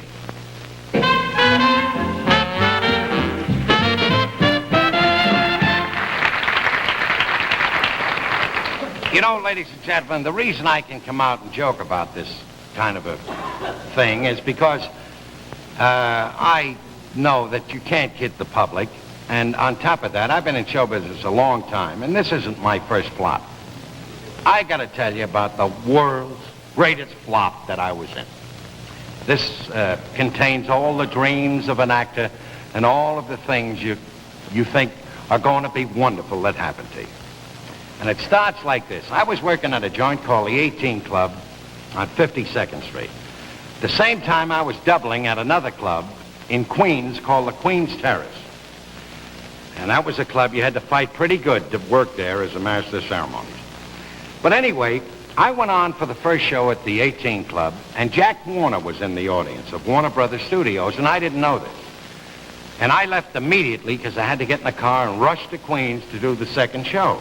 Now, I had found out this later, that Warner had gone up to Freddie Lamb, who was the guy that was running the 18 Club, a fine guy, and who was my manager, because he had bought me a tuxedo. And if you think that wasn't a nice gesture, you should have seen me in those days. Well, anyway, he went up to Freddie Lamb. He said, this kid here is a riot. We got to have him. We're starting a picture in 2 weeks, and he's got to be out there. Freddie Lamb says, all right. He said, but let's not rush about this thing. Now, what do you want to give the kid? And Jack Warner said, $85 a week. He says, right, you got him. Now, anyway, I come back to the 18 Club, and Freddie Lamb says, well, pal, you're in pictures. And he told me the story. Well, I was never more thrilled in my life. You know, I was a young kid, a ham bone of all times, with a lot of guts and very little talent. And this, to me, was the tops of everything. So a week later, they see me down to the train. We're all going pretty good. And Freddie Lamb gives me $150 spending money to last me for the trip and the few days that I have to wait until my first paycheck comes. Well, I get in the train, and I'm dreaming. Oh, Clark Gable, move over. We finally get to Chicago, and if you know anything about the trains that go to Chicago, you arrive in Chicago 9 o'clock in the morning, and the train lays over there till about 4 in the afternoon, so you have to go somewhere. So I went to Henrice's restaurant where you have coffee, and I met the guys. Red Skelton was there, Danny Thomas. They were all working in town, and I got talking to them. Then we went and had a couple of drinks. Then I called up the train to see if there was a train leaving tomorrow that I could get on, and they said yes. And I watched their shows at night. We went to a gambling joint, and I lost all the money. Now, I got on the train, and after paying the porter for my bags, I had exactly $4.25 left, and 2 days on this train to California. Now, the guy is going through the train with the bell, bing, bong, bing, bong. We're called for lunch. I'm not worried about the lunch. I'm as dry as toast, you know. So I figured there's something I have to do so I don't starve to death, and I got off the train at the first stop, and I bought a whole box of Baby Ruths. Those little candies. For 2 days, I ate Baby Ruths with the bing, bong, bing, bong. When I got off the train, I was loaded with pimples and despair.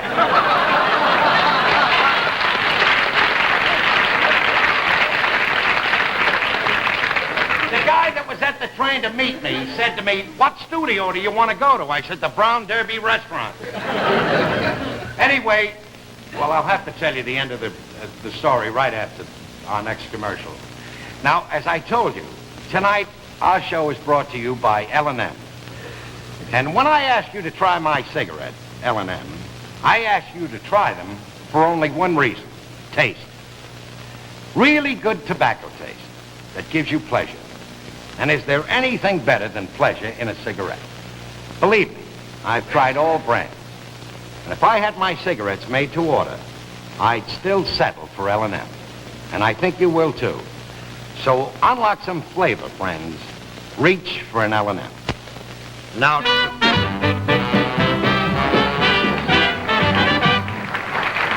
before finishing the story, could I have another cup of coffee, please? This is the finish. The Soul Survivor.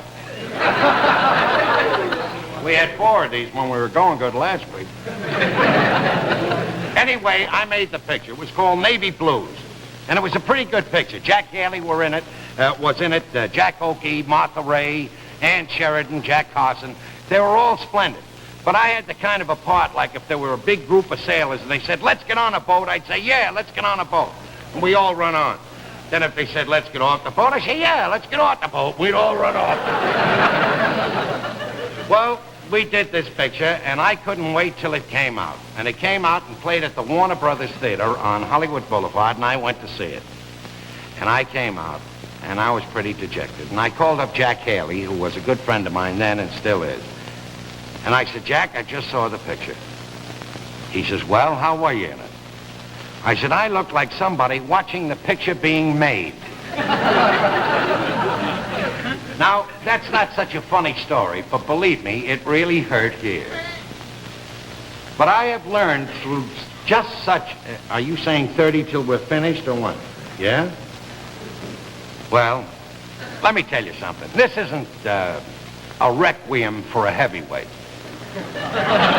I'm coming back next week. I don't know what we're gonna do, but take my word for it. Tune in on the next chapter, because this might be the greatest soapless opera you've ever seen. I'd like to close with this little poem.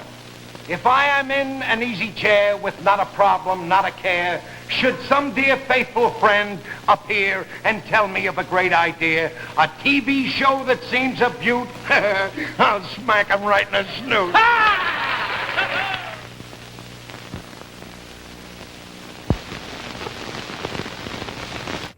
And that was the infamous apology for You're in the Picture with Jackie Gleason. A real bit of television history, and I'm so glad that someone preserved it. Both that and the original episode are available in the Internet Archive at archive.org.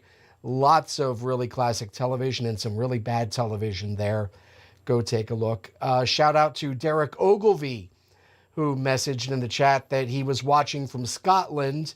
It's well past his bedtime over there, so thank you for staying up into the wee hours with us tonight. Mateo donated. He said he was watching on his lunch break. Thank you for the donation. And Darren Zeller, thank you for the donation. Our next offering is from a video podcast that RJ Garvey and I created back in, well, we conceived it in 2007. We started rolling it out, I believe it was later that year. I've lost track of a lot of time around then. But we did a video podcast called The Idiot Box, where we essentially gave the Mystery Science Theater 3000 treatment to really bad public domain television. We did 10 episodes.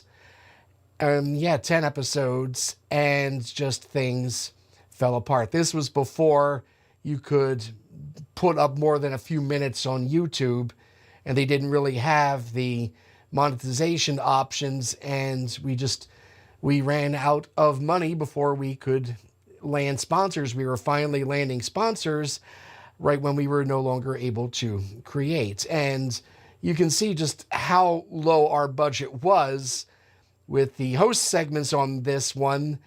This is the second episode. We shot the host segments the same day as the first episode in a tiny little office that we pretended was a studio. This was before we had radio mics that we could use and before we had better lighting. So I apologize for the quality of the host segments, but the real proof, I like to think, was in the writing. And this is a show that if I could find the right cast, I would probably revive it in a minute.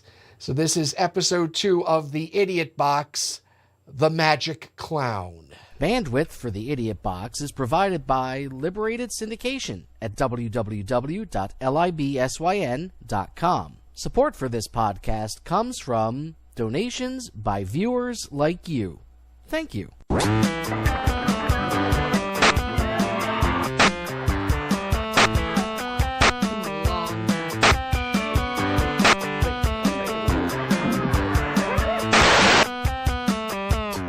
Good morning, ladies and germs. We're here at the Renaissance Festival, and I've got the pinnacle of the medieval entertainment. Really? Oh, cool. That's right. Wow. Hey, PJ, get in here. David's going to perform an execution. What? Public executions. Executions were the main form of entertainment in the medieval period. I'm here. Did I miss a disemboweling? There is to be no disemboweling. What kind of public execution do you call that? I'm referring to the art of juggling, the pure art of the jester. Well, I guess you could kill someone with juggling. It just might take a while. I'll thank you not to demean my art. That's fine. You do a good enough job of it yourself. That's the spirit. I'll get the horse so we can draw and quarter him. On the next Idiot Box. Dragnet. My name's Friday. This is my partner, Saturday. Thank you, Thing. Book. Cases up. How dare he read? I like a good cigarette while I swim. Salvador Dali was convicted on 53 counts of surrealism. Occupant, Phone bill. It's Stan Lee! In a moment, the results of that trial. But first, a bit of fun. Woo! Cut it! Print it! You see, the idea is to keep your eye on the ball at all times. But what do you have two balls in motion? You have two eyes, don't you? I technically also have two balls. Yeah, desperately trying to change the subject as quick as possible. There's a show coming on with juggling. What's it called? The Magic Clown. It's 1951 children's. The Magic Clown plays games, tries to teach kids how to juggle, and plugs candy like there's no tomorrow. Sound like fun? Probably a little less fatal than disemboweling. Well, let's hope so. Law and Order will not be seen tonight to annoy you.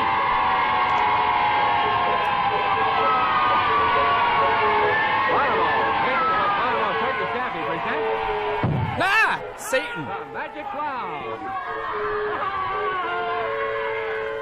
Come on, kids! Get in the van, I have candy! Sound good and loud! And mince 2, 3, 4.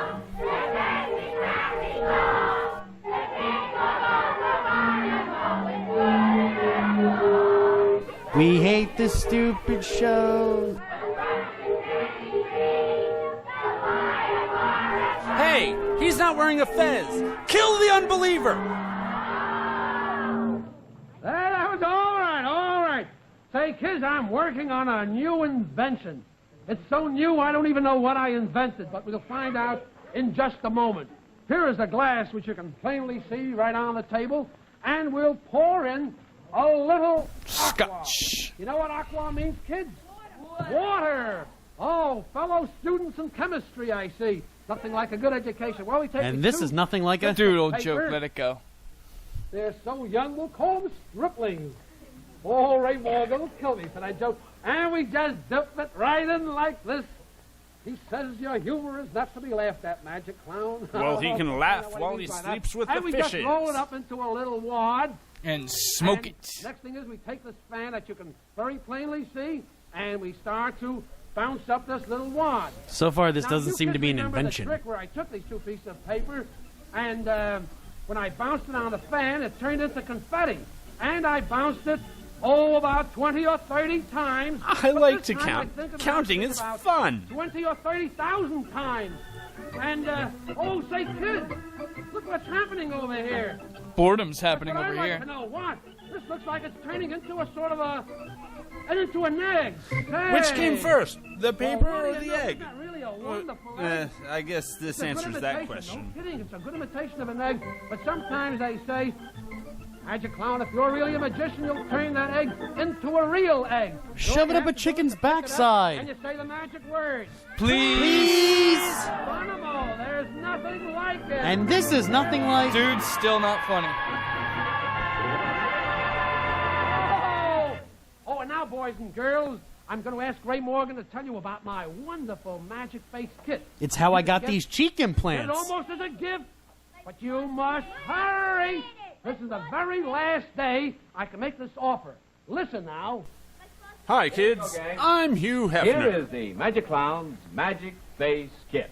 Yep, there it is, right there. You see, you get this special board with the outline of this head on it. And then you also get all these black plastic squiggles.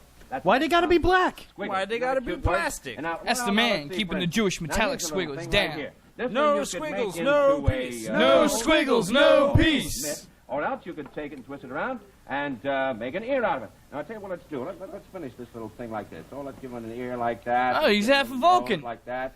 And we'll give him a little mouth like that. And maybe a little bit of an eyebrow over here like that. And then we'll fox him and give him one like that. Now, that's a real... He must live in Love Canal. See, my grandpa looked like that after the accident. That you can literally make just hundreds of different kinds of faces. That's right. And then what you can do, you can take it just like that and start all over again. Just like Gene Simmons did. It's very simple and it's very easy. Now that's weird. You can still see the after image of the where you put the squiggles. Like what's in this Turkish taffy anyway? Just like magic. And the full directions for making all these hundreds of different faces are right on the back of this plastic board back here. Just send a drawing of Turkish taffy this Turkish taffy plus Magic 20 Clown cents Magic equals Face Kit, love. all for your very own, because he wants you to try Bonomo's Turkish taffy. He wants you to see for yourself how swell-tasting this different kind of candy bar is. And so, kids, to get your Magic Clown Magic Face Kit, here's all you have to do.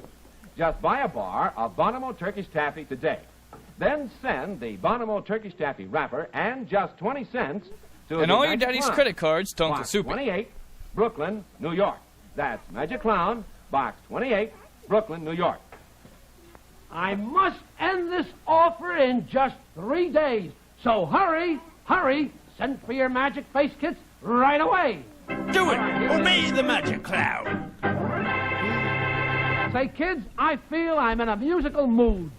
So let's have a little music for a symphony in silk. What a title.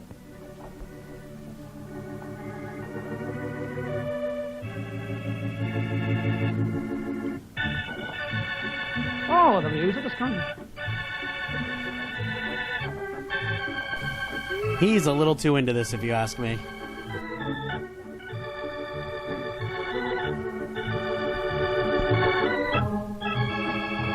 Oh my god, he killed the NBC peacock.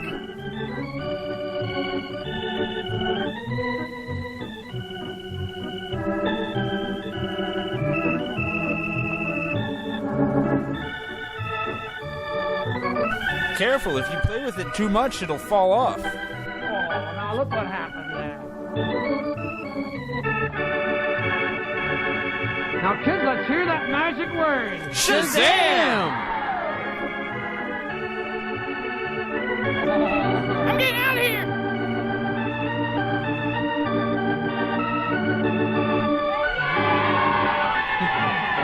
Now for my next trick, I'll make a gerbil disappear. He's pining for the fields. He's not pining, he's passed on. Beautiful plumage.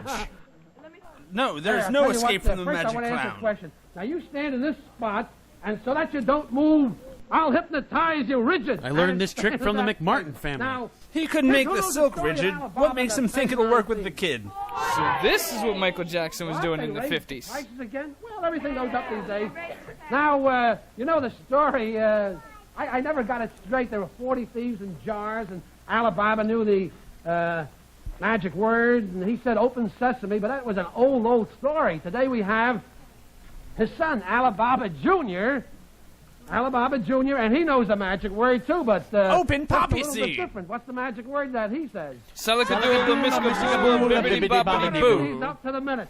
Now, Alibaba had a number of jars that were filled with treasures. This one had I'll show you mead, that and this he one knows had what's in the bourbon. jars, and he knows what you're thinking of. He's almost a mind reader himself. You point to any of the jars that you want. Point to any one of them. You want that one? All right, take your finger off there. Now, that's the one you wanted. Yes. All right. That second dose.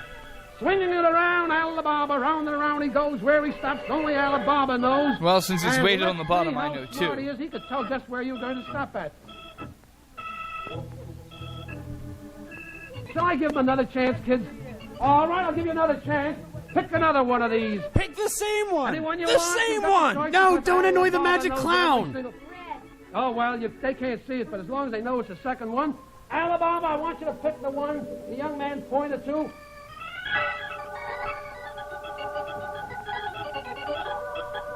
See, he can tell just which jar you want. And you notice, kids, before he picked this jar, and there was nothing there. We can get rid of this jar if we want to. He also picked this jar. There was nothing there. But I'll show you, Alibaba will pick the jar that has the treasure. All right, Eventually. Alibaba, you know the magic word? You want the kids to help you? All right, here we are, Alibaba. Do your stuff. Around and around he goes, and where he stops, only Alibaba knows. Oh, don't disappoint me now. Say, he's pointing to the jar that's marked an M like an He's found the hidden drugs. All right, here we are. Now we'll see whether the treasure is in here. That's the one with the treasure. Say, it's just a handkerchief. And it's used. There must be something else. Aha! No one's buying it. We have to give it away. Magic Clown, that was wonderful. Wonderful indeed. Say, kid, do gang, you like this gladiator is the last movies? time that I'm going to be able to tell you how you can get your Magic Clown Magic Face Kit. Promise? Last time, I can tell you how to get your Magic Clown Magic Face Kit. See how easy and simple they are? Nothing to it at all. Now, here's all you have to do. Just buy a bar of Bonamo Turkish Taffy. Or the kid gets it. Tasting candy bar that tastes better than any you've ever tried. Then send the Bonamo Turkish Taffy wrapper and 20 cents... along with to any unfinished the Magic portion of Clown, the taffy to Box the Department of 28, Justice, Brooklyn, Washington, New York. D.C. That's the Magic Clown, Box 28, Brooklyn, New York. And now, kids... Oh, my God, they're cooking people! Bonamo Turkish Taffy is children! Bonamo Turkish Taffy is children! Magic smoke, and here is the one and only Laffy. Hey, Laffy, this way. You face the audience. All Hey, right. get your hand out of my ass, clown! All right, Laffy, what are you going to do? You're a mind reader. Well, read my mind. Ew, you dirty Oh, old you wanna man. do it with a card trick. All right, don't look. Can I shuffle the cards? We'll shuffle the cards any which way, and I'll select the cards. Cut them again. There we are. I'll select the cards. Now, just a moment, Laffy. I want a card, and I don't want you to see it. I'll take the... Will you turn around? You go to hell. And hold You your go to ear, hell, so you if I die. ask what the card is, everybody will know it. Now, kids, the card I'm going to take is the 10 of hearts. We all know it. You're not listening? All right. Now, there we are. You're going to write something on this blackboard you told me before. Red that Rum. is... Red Rum. All right, let's see what Laffy wrote on there. The name of the card is... What kind of a trick is that, Laffy? A Anybody crappy could have trick. done that. Oh, you're not through yet. You are really the magician. So let's see. You're just Why going is to his arm erase moving? this, and we'll see what we get on here. Wow, you're working hard. Say, kids, look at what Laffy did. The 10 of hearts, the card I Yay! Paint. Up yours, it's magic. Hey, how about you two? You come up here because you're the nearest here, and I'm going to teach you something. Do you know what And a kids, menage this a is the beginning, trois perhaps, is? of a new series of teaching boys and girls how to juggle and balance things and all that sort of things. And it's really a wonderful exercise. Coordinates the mind, the eye, the muscle. So you watch every week, and every week you learn something new on how to juggle. Here's the first one, kids. You balance it on. I can do this on one foot. Look. And I can do this on one finger. And I can do this holding my hat, but I'll show you how to do it. But first, they won't get it because they don't know how it's done until I show them. You take one, honey. Ooh, and you take she the other really one, knows how to handle a salami. and get the idea. Now, you do what you think is necessary to balance that. So does he. Boys or girls? Boys. And you, well, who do you say are better jugglers? Well, you better show them that they are. No chewing them now. Here's the idea. Now, you can also do this on your nose, kids. And as... Yes, whether he knows it or not, he's got the idea. Now, watch this. We don't want it to be a long show. God forbid. Now, here's what happens, kids. Whenever you juggle something, get a paper cone, wrap it up so that you have coming out like a cornucopia. And then, when you balance it, whether it's your finger or the palm of your hand or the tip of your nose, it makes no difference. That when you look at the top, the end of that paper Magic cone. Clown, I'm awfully sorry I have to interrupt, but I'm afraid that's all we have time for today. Don't forget. Hurry to Please, I don't want to have to work in a convenience store. This is the last time you'll hear this offer. And this is nothing like the last time you'll hear this offer made. What? No, you bastard, you selfish bastard. What? Making a joke. You're making my joke, but you kept saying it wasn't funny, and it isn't even in the right context. Guys, chill out. Does anyone even know what Turkish taffy is anyway? I think I do. Let's try to make some. You still have that cauldron? Yeah, I'll bring the fezzes. Chad? I'm not talking to you, selfish bastard. Did I mention you're a selfish bastard? Bubble, bubble, toil and trouble, Bonamo and taffy bubble. Caro syrup in the pot, 6 fluid ounces. That's a lot. Bubble, bubble, toil and trouble, Bonamo and taffy bubble. 2 cups sugar, white as snow, in the cauldron they must go. Bubble, bubble, toil and trouble, Bonamo and taffy bubble. A 3rd cup water in will go, 2 tablespoons of oleo. Bubble, toil and trouble, Bonamo and taffy bubble. Vanilla flavor in will fall when the candy meter reads firm ball. Bubble, bubble, toil and trouble, Bonamo and taffy bubble. Pull it on a rack of blood, then pull it when it's firm and good. By the pricking of my thumbs, something laffy this way comes.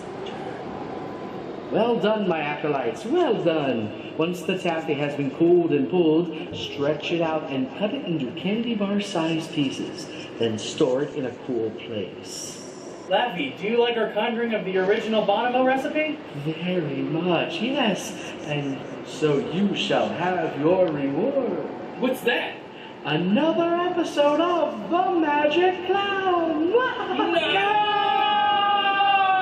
It's new, it's now, it's hip, it's hot. It's bigger than Zac Efron's ego. It's the Idiot Box website at idiotboxers.tv. Surf over there now for weekly episode guides, catch up on the latest news, join in the fun on our blog, download special bonus features for each episode, or show your love in our store, or by donating to keep this show alive and free.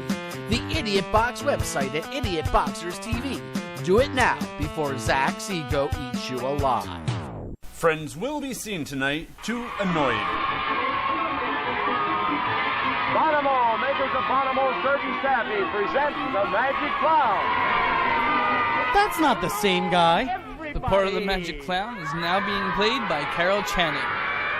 Well, that was very good. Now I want to see how well you boys and girls can sing, and the boys and girls out there. I want you to all join me in singing the new Magic Clown song. Watch which I just wrote in the bathroom. And you sing along with you. I want to hear how well you've learned it.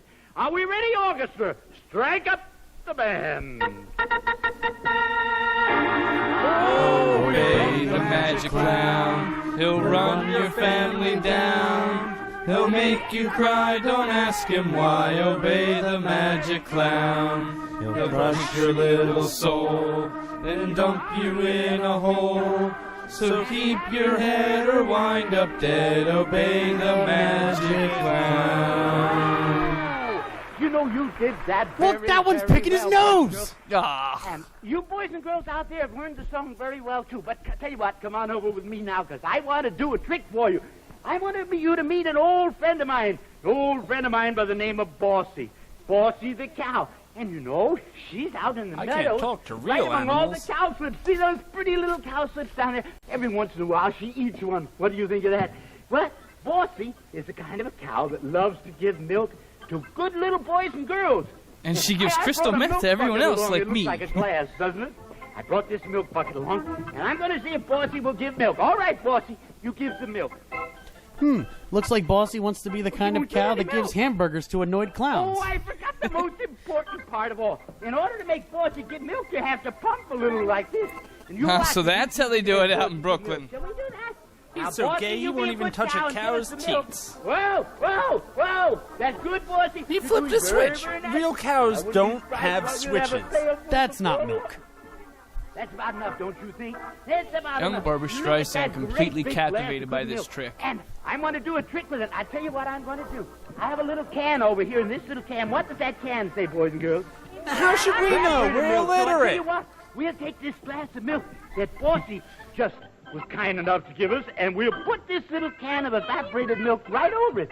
Now, you see, there's nothing in it. You can look right through and see my big red nose on the other side. And I'm going to put that right over the glass of milk, and you watch. What does that can say? Evaporated milk, and where did everybody say the magic word now? Mecca-lecca-hi-mecca-hiney-ho. You say the magic word, that's just what the milk does. It evaporates the glass and the milk and everything, and you can see my nose right through there. That's why they call it evaporated milk.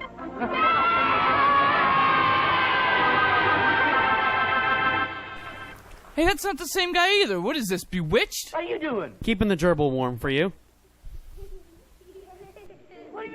What have you got there? Your paycheck. Well, tell me. No. You want a hint? Give me a hint. Give me All a right. hint. It has the dandiest, candiest flavor. Ooh, Jack Daniels. Oh, And it melts in your mouth. Because it already melted in my pants. I've got it. Oh, sure you have. And boys and girls, I have mine too. I just want you to know that I wouldn't be without my Bonomo's Turkey Taffy. Or It's my so opium. Delicious, and gee, it just gives you a lot of pep too. You know, Try it's the so new easy Benzedrine to flavor. crack down on the table. Why did he do that? Is he Oh, trying to I just kill tell it? You boys and girls, look at those nice, small, delicious pieces of Bonomo's Turkish Taffy. Oh, they're small enough, see, to where you can Look, put 'em he in can't your even mouth like stand that. the taste of the Share 'em stuff. with your friends.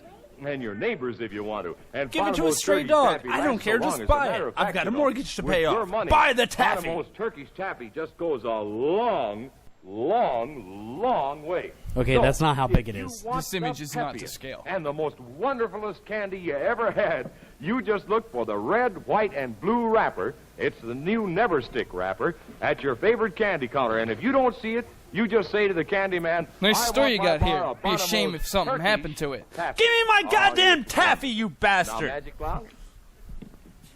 Well, you know, Jack, I've been showing the boys and girls how to make pictures.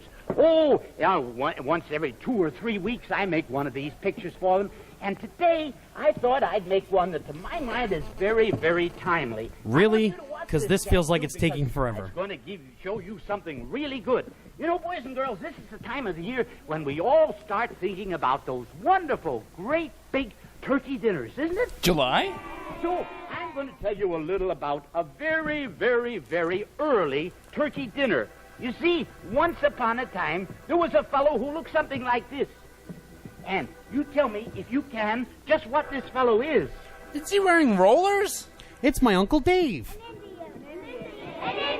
That's Why, right, sure a enough, as stereotype. soon as you see those feathers, you know that he's an Indian. Or one of the And do village you know people. that Indians went to the very first turkey dinner there ever was? Did you know that? No. Well, they certainly did. And I'm going to show you about this Indian. He was an old friend of mine, this particular Indian. Before I slaughtered him and made color forms of him and the rest of his He's tribe. a really fancy Indian, isn't he? Look at all these big fancy things he wears. Big He chief wears mincing such antelope. fancy clothes and such a pretty big neck piece. And we have it right here. Oh, look at this neck piece. Look at that. My goodness. And then It's Jambi. Here's something. It looks like an elephant's trunk, doesn't it? Not really. And you Elephants watch, from Africa. I'm gonna put Nowhere that near right America. up here on this Indian. Where friend of can mine. you This see elephant's trunk, elephants? right like Only that. in And Kenya. Little pieces over here that are really, these are sort of funny pieces. We'll put one of these pieces. Well, Let's I'll give tell him you some what we'll do. darling We'll put one over earrings. here like Okay, this, now you're just adding and stuff for no we'll reason. put another one up here like this. Now that doesn't look much like an Indian now, does it? It never did. So I'll tell you what, I'm gonna turn it over just like this. And what have we got? An upside down Indian with an elephant on its head. Wait, that means that every year at Thanksgiving, we're eating Indians? You got it. And now, Bono!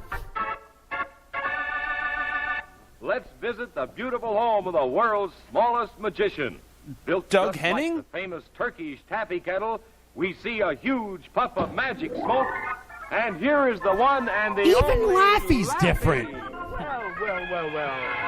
Hello, Laffy. Laffy, what are you doing down there? Oh, Laffy. Ooh, are you gonna do a Laffy. trick for us this Don't morning? stop. You can't put your finger there. Put your finger there. Oh, Jack Gregson has to help us. Well, let's get Jack Gregson over here, shall we? Jack, will you come over here Well, and help hi, us with Laffy. the... How are you? Well, I'm sure he's very, very glad to see you this morning, Jack. What have you got in mind? Kill the announcer. Kill death. Oh, you want Buckets to of borrow blood. something from Jack? A condom. Jack, have you $5? $5. Oh, Magic clown, for heaven's sake. no. Oh, all you wanted to borrow was a ring. Have you a ring? Oh, yeah, I've got this one. Well, Isn't take it right fabulous? over. Sure, fine. Laffy, will that do for your trick? My That precious. would do very, very well. Well, My all right, precious. fine. We'll put it right down on the table. And you have a handkerchief here, a pretty blue handkerchief. Of course, you boys and girls out there don't know what color it is, but it really He's is a right. pretty blue I've gone handkerchief. colorblind. Oh, you want to put the ring up under the handkerchief? All right, boys and girls, we'll put the ring up under there, and you can see it. Can you see that ring right there? Ew, Laffy's Laffy holding just on to blew it. his You nose won't in see the it? handkerchief. Oh, well, you watch. Now, what sort of a trick are you going to do for us? Oh, you're going to make the ring disappear. Laffy, I don't believe you can do that. You can't. Watch! For goodness...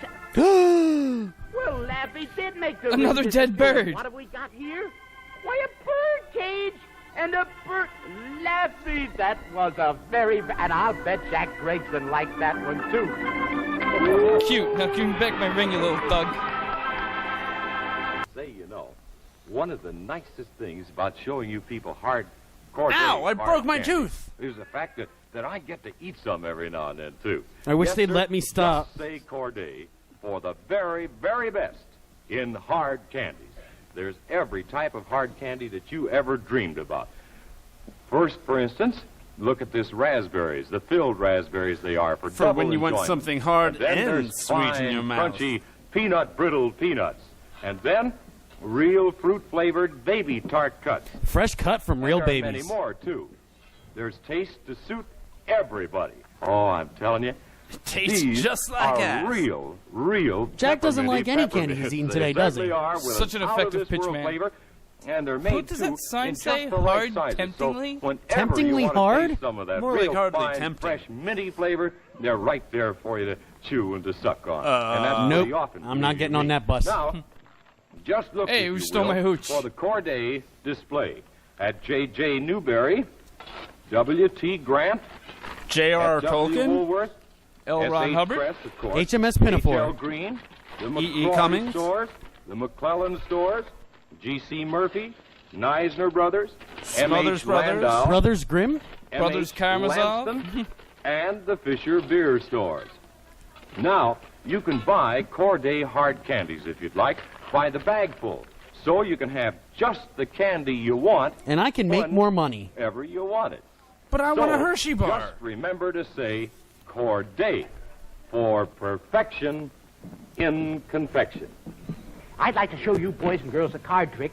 And you know Jack helped Laffy, so I think I'll ask Jack to come over and help me. Come on over and help me, will you, I Jack? sure will. Yeah, I'll stand back Tell here, you what Matt. I'm going to do. A pack of cards.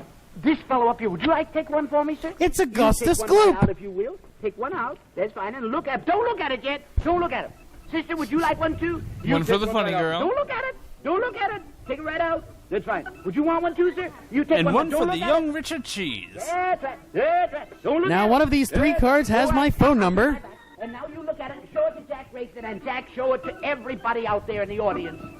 Have you done that, Jack? Here's the first one. That's right. Here's the second one. That's right.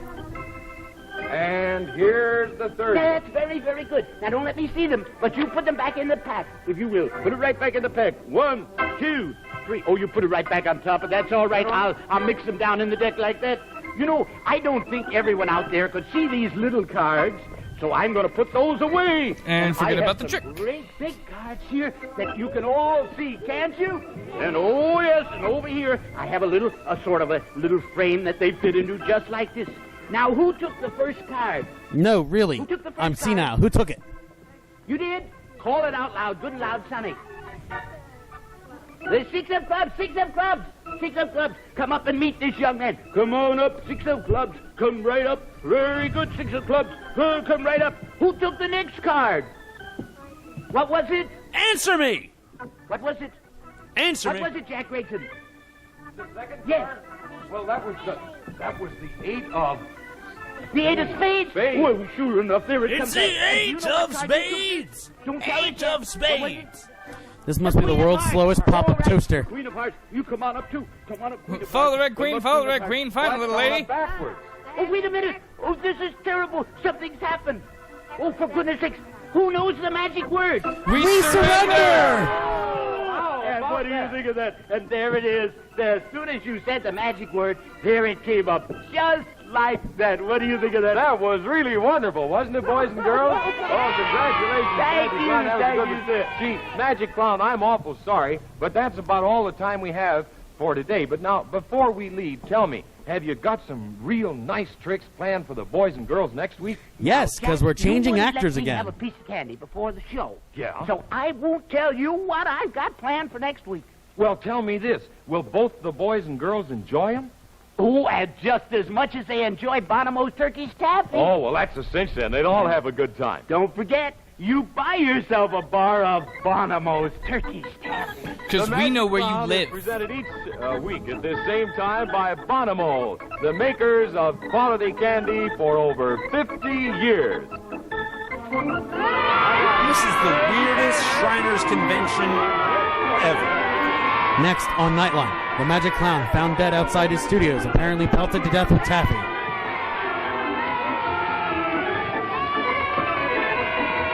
Buy now and buy Bonomo's Peanut Brittle, the better butter brittle. That's and filled with Bonomo's snakes. Turkey I'm not Taffy. buying that bar, it's broken. That was disturbing. kind of interesting, though. As they had 2 magic clowns, it kind of makes you wonder what they did with the first one. Hey guys, look, it's the original magic clown. Hey kids, it's me, the Magic Clown! Wee confetti, yay! Whoa, Magic Clown, have you been drinking or did the taffy ferment? What do you think? Bonnemo's are out of business. And I've been reduced to selling taffy door to door. Do you want some taffy? Well, actually, I said, do you want some taffy? Well, Here, eat the taffy! Eat the goddamn taffy! Magic Clown, calm down. We'll eat the taffy. Are you happy now? Happy, yay! Wee, confetti, woo! Magic Clown, by the way, whatever happened to Laffy? Laffy? That bitch took me for all I was worth. And what did I get in return for it? Herpes? Magic Clown could... I don't want to live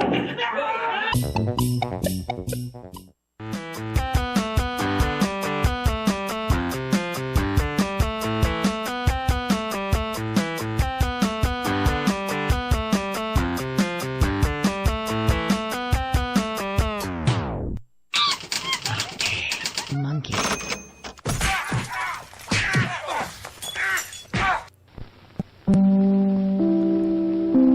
And that was the Idiot Box, the Magic Clown. Once again, good evening. I am pabsungenis. This is my fundraiser marathon live stream. I'm trying to raise money to replace my encrusted with asbestos 1875 model year furnace. And I am not exaggerating about any of that. It really is from 1875 and really is caked in asbestos. And it's freaking cold in my house. So I'm trying to raise money. Spread word along. We've got more coming. We've got the start of the new season of 13-Week Theater. We've got a 13-week theater that's never been seen on YouTube before coming up as well. And right now, oh, by the way, I moved the addresses up here to this corner just to be a little confusing this time. Donation addresses, donations, and super chats are always welcome. And everyone seemed to enjoy the Magic Clown.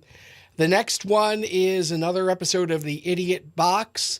It is from a show from the Dumont Network known as Rocky King Detective. Bandwidth for the Idiot Box is provided by Liberated Syndication at www.libsyn.com. Support for this podcast comes from donations by viewers like you. Thank you.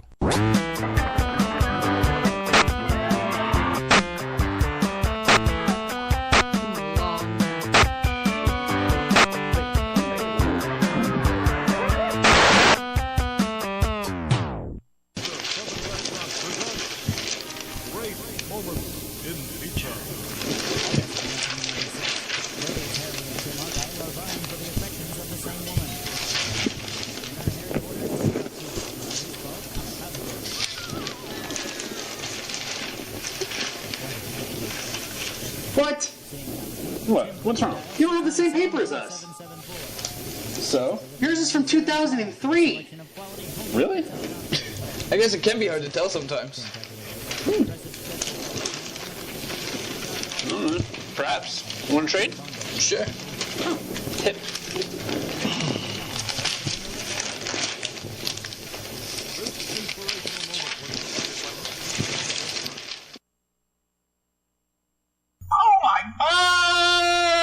That's creepy.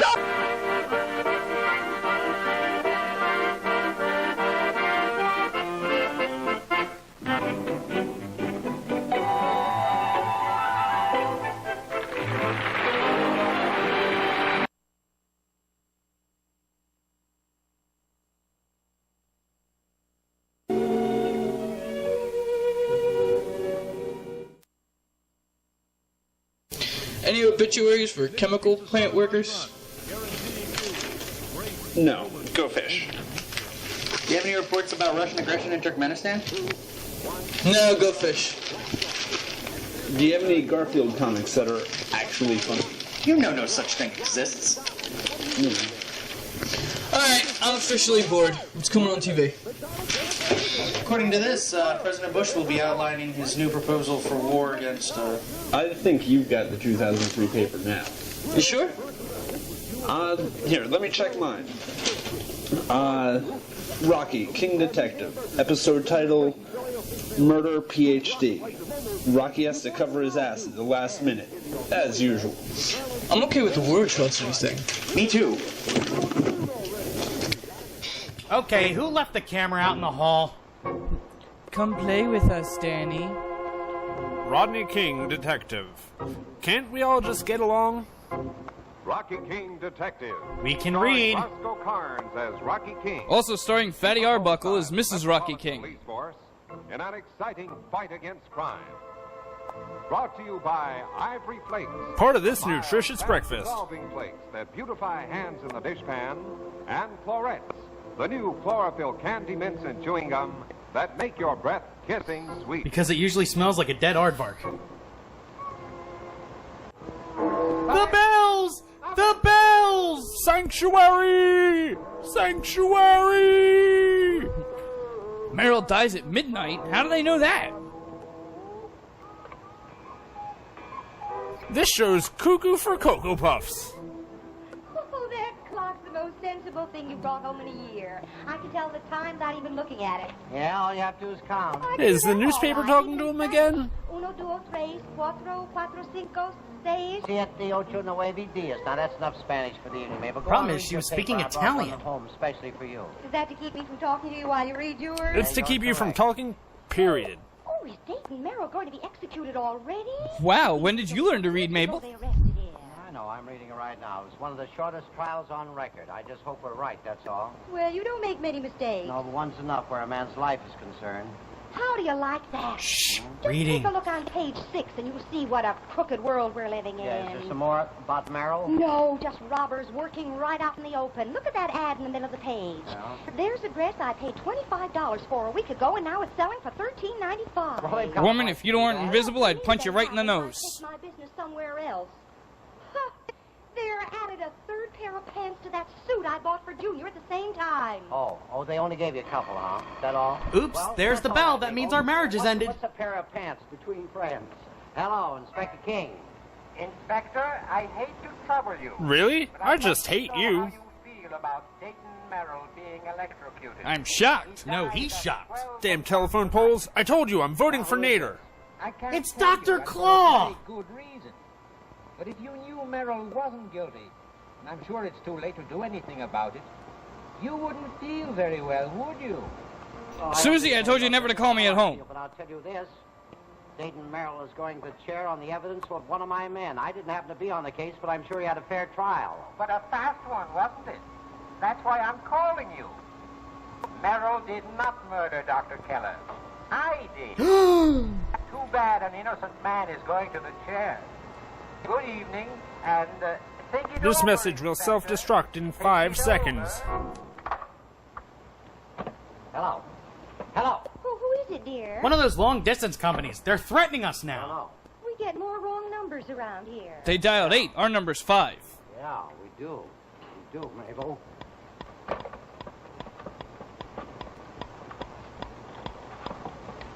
What the hell is that guy doing at my desk? Smoking, apparently. King's office, Sergeant Lane speaking. Yeah, Lane, listen.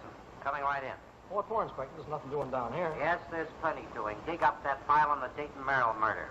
Dayton Merrill? The guy's going to be electrocuted. I know that. Just do what I tell you. And get a hold of Lieutenant Rainey. He was on the case. Now, we got to move fast on this, so we haven't any time. Don't ask any more questions. He can't. You hung up on him. I don't know, Mabel, but I'm going to give him every break. Oh, would it be terrible if he was?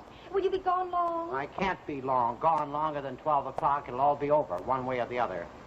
Goodbye, dear. Yeah, cop sleeping right in front of the cell with his keys on his belt.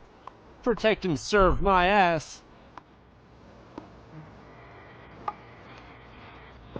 Oh my god, he has the same pace as the killer!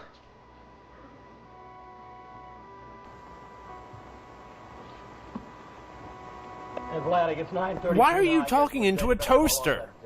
I'll line up the girls for tomorrow night. Pimpin' ain't easy. How'd you you get a hold of Lieutenant Rainey? No, I didn't, sir. I spoke to his wife, though. He's been out hunting for the last couple of days. Had a couple of days off. That's so. All right, we'll have to go without him. Is this the Dayton Merrill murder file? Yes, it is, sir. What's it all about? Well, somebody called me just a few minutes ago, and they said that they killed Dr. Keller. Oh, those are cranks, sir. They always call off the last. Yeah, I know, but I was reading about the case right at the time. I was worried, too. I don't mind telling you, Lane. Now, that's no reflection on Lieutenant Rainey. He's a good cop, and he knows his business, so maybe I'm not looking for loopholes in this thing, just some reassurance that he's right. Well, sir, I kind of made a breakdown of the whole case file there. Bit late for that, isn't it? All right, go ahead. Okay, page 1 says Merrill did it. Stop reading this. Complexes for the Mink and Martini set. Yeah? Merrill's wife was young, beautiful, patient doctor. I know that. I was banging her, too. Jealous husband. He thought his wife and Keller were having a romance. Well, he warns the doctor to stop seeing him, but the doctor doesn't. All right, get to the murder. Go on. It seems Boo Radley did Merrill it. goes to Keller's office at night. The office is part of the doctor's house, but it has a separate street entrance. Yeah, what time was that? 15 cuckoos. 7:30. Who established the time? The maid. Keller was alone in the office at the time. His nurse had gone. Dr. Keller's wife, Helen, said she never saw the The murderer. maid said she heard loud quarreling, listened through the door, heard Dr. Keller call Merrill by name.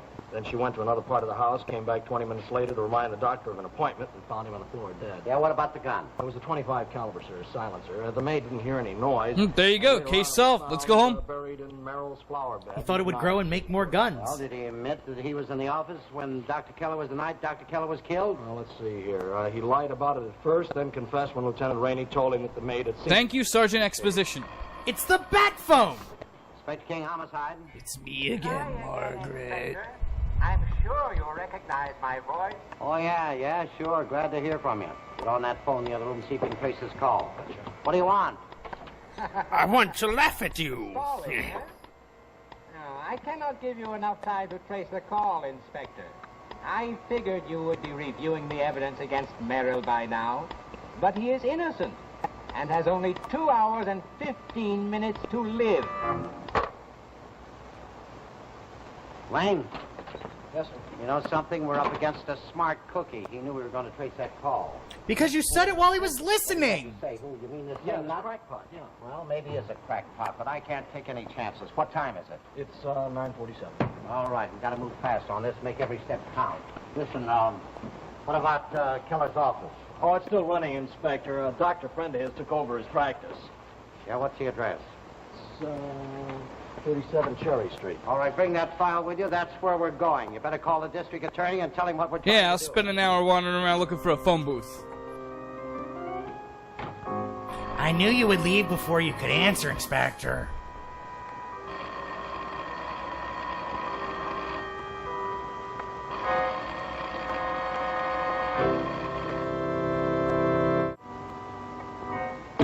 Ow! Tripped over another body. Inspector. Evidently, the consultation office is back here. You can't go in there. It's private. You can't enter the employees-only zone. All right, switch that thing over here till I find the light switch. I'm confused by that statement. So is the actor. Well, what about the nurse he had working for him? Another phone! That proves it! No, it doesn't. The killer's phone is facing in the other direction. All right, we'll call it before we leave, Lane. Okay, it's a private office, but anyone can waltz in without a key and rifle through the files. It's the 50s. Nobody locked their doors back then. Yeah, and that's why he got killed. You'd think he would learn. The real killer could have waited out there in the dark somewhere till Merrill had gone and sneaked in there and shot him. Disappeared before the maid found him. What about the gun? Well, the real killer reads in the paper the next day that Merrill was arrested for murder. So he ducks the gun in Merrill's flower garden. That's where Lieutenant Rainey found it. Wait a minute. Who would answer a phone during a breaking and entering? Yes? Hello, Sydney. You, don't I, Inspector? Yeah, you sure do. It's our friend. Oh. I figured your next step would be Keller's office, but you're wasting time. I destroyed the only clue there that could lead you to me the night I murdered Keller. You don't say. I buried it in OJ's backyard. Now died in 2 hours and 9 minutes. What a douche. Oh, I don't know. I've been setting my watch by him. It's a little wrong there. It's less than that. We only stay on the phone long enough so we could trace him. Yeah, but what did the guy have to say, Inspector? That he had destroyed the only clue that might lead us to him the night he was here when he killed, Dr. The Keller. dead guy? Wait just a minute. This man may have been a psycho patient of Keller's. Yeah. Psycho patient? Killing people? What are the His odds? name would be in it, wouldn't it? Sure. I'm sure the new doctor didn't get rid of the old records. Well, maybe that's what the guy destroyed, sir. All right, get a hold of that nurse. She can help us more than anybody else. All right. Her name is Ann Brewer. Phone's Granite 3114. Just use the intercom. Get out here. And check into her background, too. Make sure she's not invisible. We'll have to go and get her. Don't worry about that, sir. It's ringing. Hello? Hello, nurse! Oh, how long ago did she leave, do you know? Well, where'd she go? The Beverly Theater? All right, thank you very, very much. Bye. You know where the Beverly Theater is? You bet I do, sir. It's 5 minutes from here. All right, then. Get on the phone and call the manager. Tell him to page her in the theater. You can talk to her in the manager's office. I'll up through these things. Pushy, aren't they? Meanwhile, at the Great... Will you please stop playing that horrid song? I like the ticking clock effect, very 24. Yeah, but since they like start at 9 and he dies at 12, it's more like 3.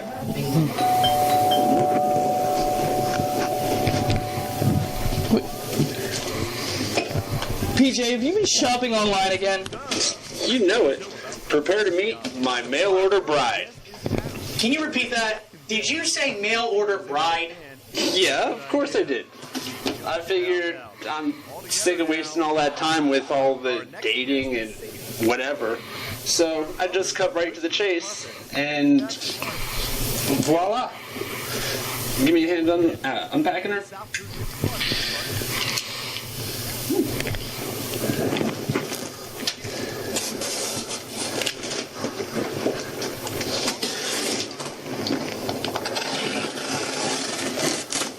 And voila!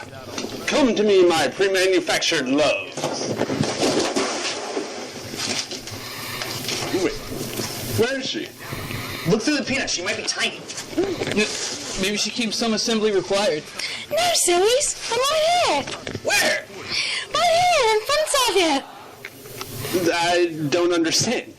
I can't see you. Of course you can't, silly. I'm invisible. Congratulations on your purchase of the Mabel 1000 model Invisilife. For the man who believes that women should be heard and not seen. Just like Rocky King Detective has. I bought an invisible mail order bride? Yep. And let me tell you, it's good to finally be out of it. Can you spring for fast shipping? I got peanuts in places I didn't know I had. What, spend the extra $5? Are you nuts? Well, it looks like I got here just in time. Look at this place. What's wrong with it? It's filthy. Look at it. Pizza boxes lying about, newspapers all over the place. And just look at you. Who? You. You're filthy. When's the last time you had a bath? Ding dong school. Well, let's take care of that right now. Don't drop the soap. Or do, depending on your preferences. Got something you want to say? Let us hear it. Call the Idiot Box right now, toll free, at 888-4-BOX-157. That's 888-426-9157. Do it now. Afraid you're going to miss an episode of the Idiot Box? Just go to idiotboxers.tv, click on the handy feeds button, select which of our formats you'd like to receive the show in, and have the show delivered direct to your computer or portable device every week. And it's absolutely free. See, these are the other guys who were up for the part of Rocky King, but I got the job. Ha ha! Just, sit down, Miss Brewer. I'm sorry to take you away from the show. Don't be, Thanks it very much bites. for the use of your office. We won't keep it very long. Now, Just long enough to get another phone call. Miss Brewer, you would be familiar with Dr. Keller's case histories, wouldn't you? This guy has no idea what his lines are. Then if one of them was missing, would you know about it? Yes, I think so, Inspector. Beverly Theater manager speaking. Is Inspector King there? You know he is. For you, Inspector. For me. He's got the cast of Will and Grace up on the wall. So you knew my next step would be to find Miss Brewer, huh? You found out where she was just like I did. Yes, of course. I called her home, too. But you're wasting Dayton Merrill's precious time, because the missing case history you're looking for was closed before Miss Brewer worked for Dr. Keller. She wouldn't know anything about it. How long did you work for the doctor? just 3 weeks before he was murdered. All right, then, Lane, we're talking to the wrong nurse. We want the one that was there before. We want to talk to her before, Miss Brewer. You can't, Inspector. She was killed in an accident. What? She was the clue I destroyed. Well, you're doing great. I think so. Yeah, see you next trip. Curse you, Riddler! You can go back to the show, Miss Brewer. Would you leave us, please? We want to do a little talking. All right. Okay, what do we do next, sir? Well, let's get in touch. We'll go to the district attorney and see if we can get a stay of execution, although I haven't got one solid thing to hang it on. You think our friend will know where you're going next? Well, undoubtedly, but I don't think you'll call there because you figure that the district attorney will turn us down. And he figures that we'll quit because there isn't enough time. But I'll tell you what he will do. He'll call my house and tell me what a sap I've been making of myself. And that's the call that we'll lay for. After the execution. All right, put a tracer on my phone right now. You want me to call the DA too, sir? Yeah, sure. Tell him to stand by in case something... Wait a minute. Now, wait. Sorry, I jumped the whole page of the script. Got a chance to find out who this man is.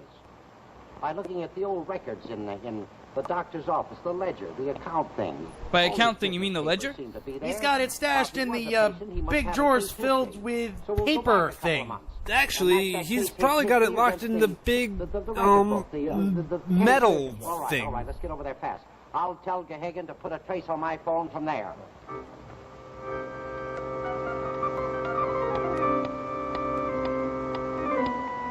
Wait a minute, it's 10:25. That must have been a very long 5 minutes. Stop worrying about the, Brownlee. Brownlee, check, sir. Oops, dropped the script. Chatham.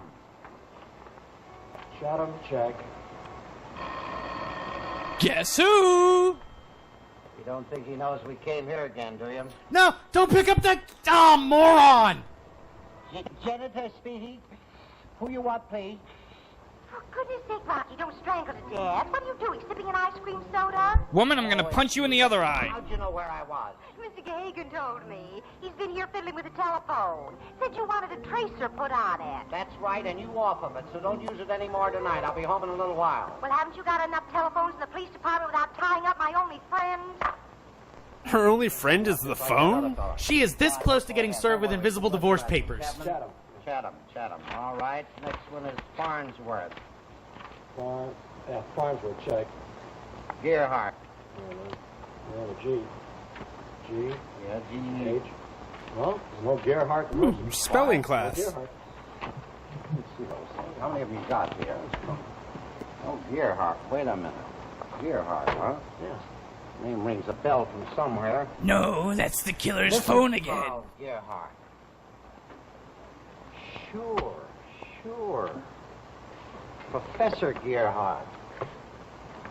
Hey, look up on the wall. It's his diploma from PIs R Us. He studied criminology at CHI Institute. Actually, looking at his police skills, he probably studied plumbing there. We've ever had.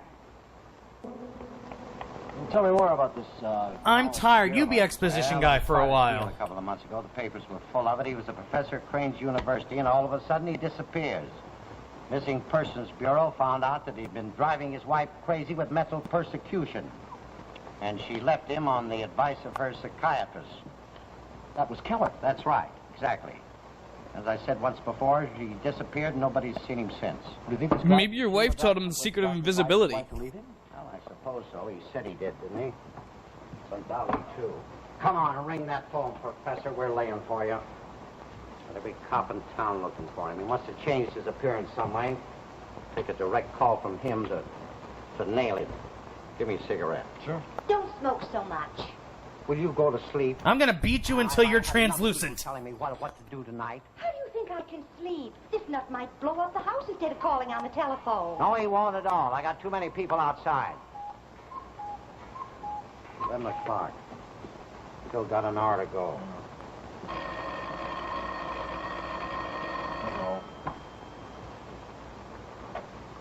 Hello? Ruby there? Who? Ruby. Hey, wait a minute. Are you Ruby's husband? No, I'm Mabel's husband, and get off the phone. But dear, my name's Phyllis. Jumping around here. Sit down, I'll make you some coffee.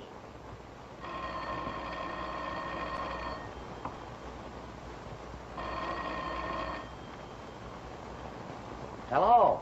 You're too late, Inspector. I killed Ruby, too. Every invisible person you love is going to die. Call and claim my victory? Yes, I thought you would. But how can you be so at ease with an innocent man going to the chair? Because you couldn't catch the real killer. Listen, all I wanted to do was prove that you were a nut, and I've satisfied myself that you are, so now just go away and let me sleep. There's nothing on your mind but our innocent man going to the chair?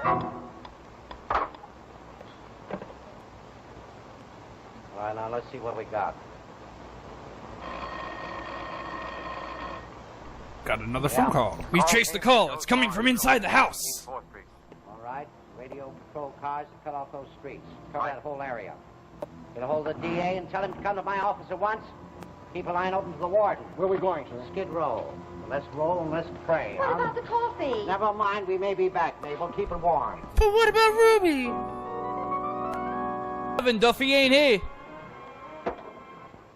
Norm! Just a little information, if you don't mind. Somebody used your phone just a few minutes ago. A man about 55 years old, gray hair, 5 feet 9. He sort of talks with a cultured accent of voice. That's most of the clientele in here, sir. He was in there at a drink about 5 minutes ago, and then he left. Know where he lives? Sure. Room and house next block. Same side of the street, 1078. He sure knows a lot for a bartender. Get a squad of men and cover the gin mills around here. I'll go to his room and make it snappy. We've only got a few minutes left. Hey, what's up around here, Doc? Nothing but prices. Hey, you drink your beer. Shut up, Dad! Damn invisible customers.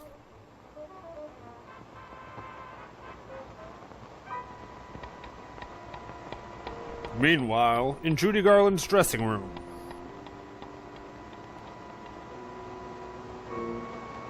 Candygram!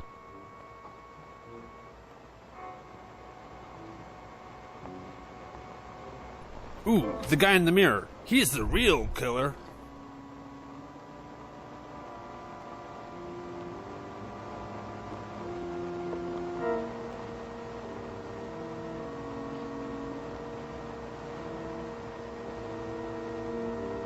I recognize this clock from the phone calls.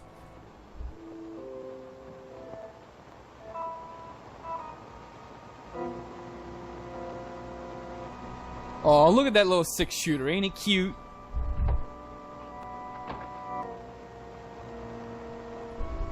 Here, let me just telegraph my presence.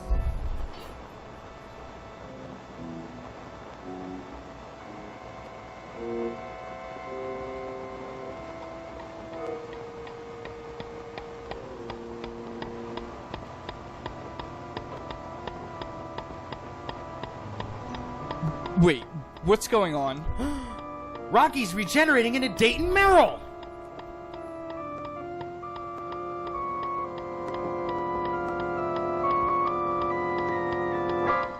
Wait, did I leave the gas on?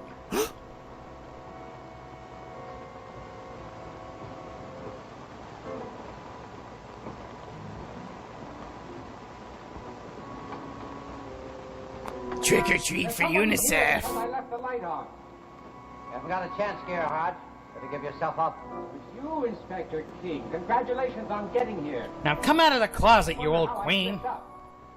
Someday you'll find out you can't beat the law. I'm going to gamble, Inspector. In 10 minutes, Merrill will die, then the law can't touch me. Relax and watch my clock on the dresser. 9 minutes now, Inspector. Number 9. Number 9. Number Keller 9. is dead. Missing. Number 9. Missing. Number 9. Are you all right, sir? Yeah. I'm all right, Saucy. Come on, get on your feet. Just shot him in the hand. Take care of his gun. I'll get you next time, Gadget. Next time. I'd have gotten away with it all if it weren't for you meddling cops. Hello. Hello. Hurry it up, will you, please? Hello. It's Inspector King. Listen, DA. You can get in touch with a warden, but just make it snappy. Oh no! Rocky forgot about daylight savings time! Hello, Mabel. Hello, dear. Are you naked? Yes, case closed. I'm coming home. Did you remember to pick up the Crisco? What, dear? The Crisco. Oh, yes, we got it. Good. I'll be waiting for you in the solarium with Dayton Merrill. How does Dayton Merrill feel? Better than you could ever hope to, I guess big he feels boy. fine. Sure, wouldn't you? You'll find out soon enough. Yes, we got in touch with the warden in plenty of time. That is, if you called 4 minutes, plenty of time. That's all it ever takes for you. Well, that's what you're going to give me to get home, huh? I see. We'll make some fresh coffee. Who cares? All right, sweetheart. Yes, dear. I'll be right there. Wonderful girl, that Mabel. Too bad I'll have to kill her now. Wait, we never found out what happened to Ruby. Ruby! So what did happen to Ruby? For that matter, who was Ruby? I don't know. I think that's going to go down in history as one of TV's greatest mysteries. Who shot JR? Who killed Laura Palmer? Yeah. Who the hell was Ruby? Personally, I could care less. I'm going for a beer. You guys coming? You know it. Hey, you guys head on. I'll be back. Hello? Is this Mr. Garber? Yes. This is Heather from Card Services. Who are you? How did you get this number? Don't be alarmed, but this is your last chance to lower your interest rates. Stop calling me. Who's that on the phone, dear? Some telemarketer. I wish you wouldn't tie up my only friend like that. If you're ready to lower your interest rate, press 1. Here I sit all day saving over an invisible stove. Para español, marque el 2. And now you sit all day with your friends, messing up the baseball. I could just scream. Trovi parolas esperante, pulso 3. No!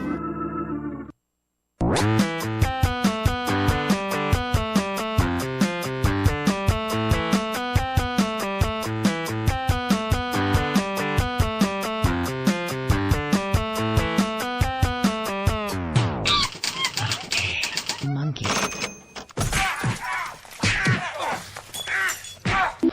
This is the Dumont Television Network.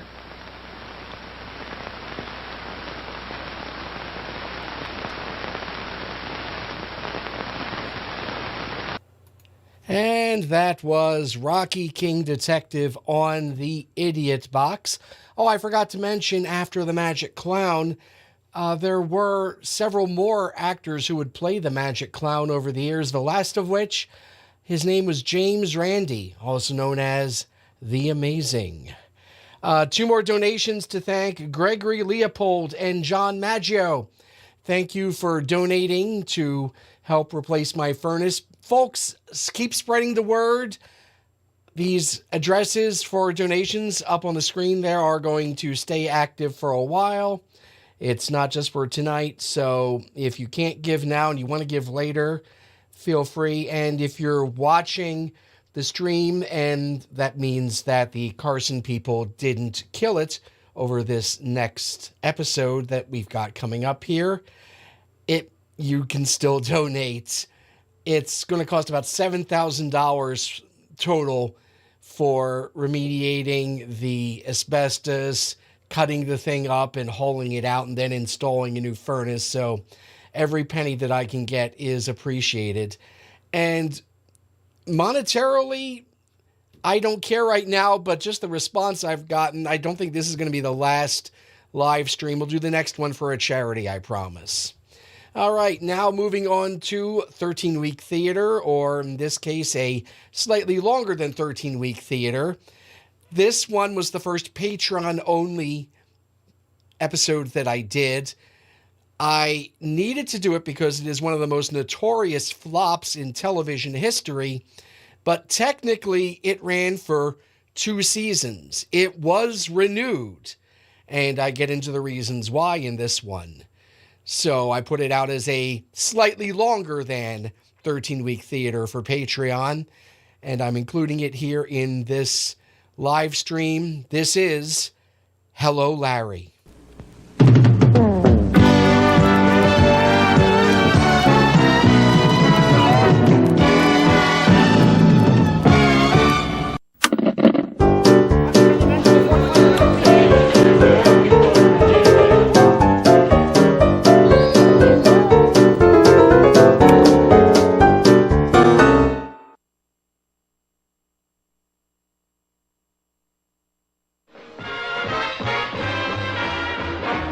In 1975, NBC was worried about the future of The Tonight Show. Johnny Carson was coming up on his 15th anniversary.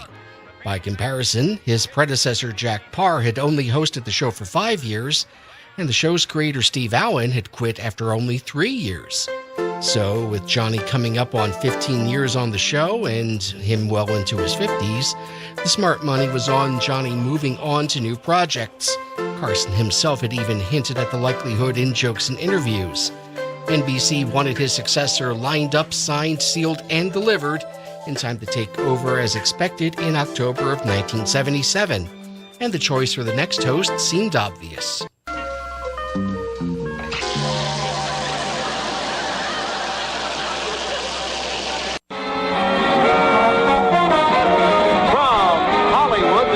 Show starring Johnny Carson.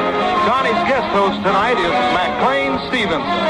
This is Doc Severnson along with Tommy Newsom and the NBC Orchestra inviting you to join McLean and his guests. And now, ladies and gentlemen, please welcome McLean Stevenson.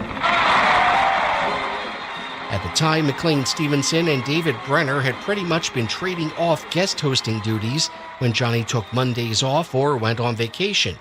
And as an ensemble player on TV's biggest sitcom, NBC felt they had a bankable name in Stevenson. At the same time, McLean Stevenson was trying to get out of his contract with 20th Century Fox for MASH.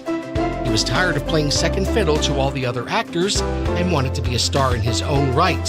So NBC moved in for the kill.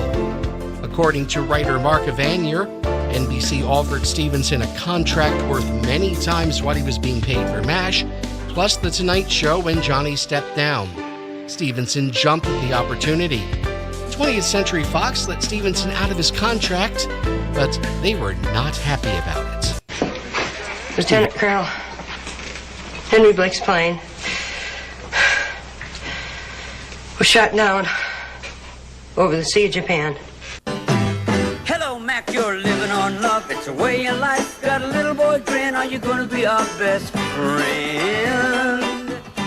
Stevenson's first show for NBC was the appropriately named The McLean Stevenson Show, a sitcom produced by Let's Make a Deal host Monty Hall as part of his contract with the network. It was about an older couple whose children all moved back when they're looking forward to being alone. Hall had created the show for Emmy Award-winning actor William Wyndham, but NBC threatened to pull the plug unless Hall recast Stevenson in the role. He relented and regretted it until he died. The McLean Stevenson Show debuted on December 1st, 1976, and was pulled off the air on March 3rd, 1977 after 10 weeks. They never even bothered to air the last 2 episodes that were produced. Stevenson's next project was In the Beginning, a Norman Lear sitcom starring Stevenson as a Porsche-driving priest. NBC passed on the show, and CBS bought it as part of Lear's contract with them. It only lasted 5 episodes, with the last 4 never aired. With 2 failures under his belt and Carson's 15th anniversary come and gone, Stevenson was growing restless. Newly arrived NBC boss Fred Silverman, though, was still worried that Johnny Carson could walk at any time. Carson had been complaining about his work schedule and was making demands that the network was hesitant to give in to. Silverman needed to keep Stevenson ready to take over, so one last Hail Mary pass was called for. In the beginning. Silverman called in veteran sitcom writers and producers Dick Bensfield and Perry Grant and ordered them to develop a new sitcom for Stevenson. They came up with a show about a newly divorced talk show host who uproots his 2 daughters and moves from LA to Portland for a new start. Joanna Gleason, in her TV debut, played Larry's producer and potential love interest for Morgan. Former Disney Kid repertory actress and future Real Housewife Kim Richards was cast as Larry's daughter Ruthie after, according to legend, another Disney girl named Lisa Welchel was unavailable because she had signed on for The Facts of Life. Donna Wilkes, who had made a name for herself in Jaws 2, was cast as Larry's other daughter Diane. George Mimoli, who had played comic roles in Brian De Palma's Phantom of the Paradise and Proctor and Bergman's Americathon rounded out the cast as Larry's engineer Earl. With everything in place, NBC slotted the show into late Friday evenings. On Turnabout, a little magic made Penny and Sam switch bodies. I am in your body and you're in mine. And sometimes things get too hot to handle. Then it's Hello Larry. His fans listen, but his teenage daughters don't. He's got a band? Yeah, he calls it his Rassle Castle. Premiering Friday. Well, hello Larry. Hello Larry. You talk to people all day for a living. Hello Larry. But all those easy answers you are giving, are you really living your life that way? Portland is a long way from LA. A long way. Hello Larry. Hello Larry. 2 kids to raise alone just ain't that easy. Hello Larry. The questions they are asking aren't that breezy. The answers you are giving don't always pay. But that's the way it is with kids today. When calls are coming in, you better start to grin, 'cause you never know just what they're gonna say. Hello Larry. Hello Larry. Hello Larry. Hello Larry. Hello Larry. Wow, hello Larry. Hello Larry debuted on January 26, 1979, and the ratings were, well, to put it bluntly, abysmal. Part of that was due to it being in the notorious 10 p.m. Friday death slot that had killed off many shows, most notably Star Trek. But the reviews didn't help either.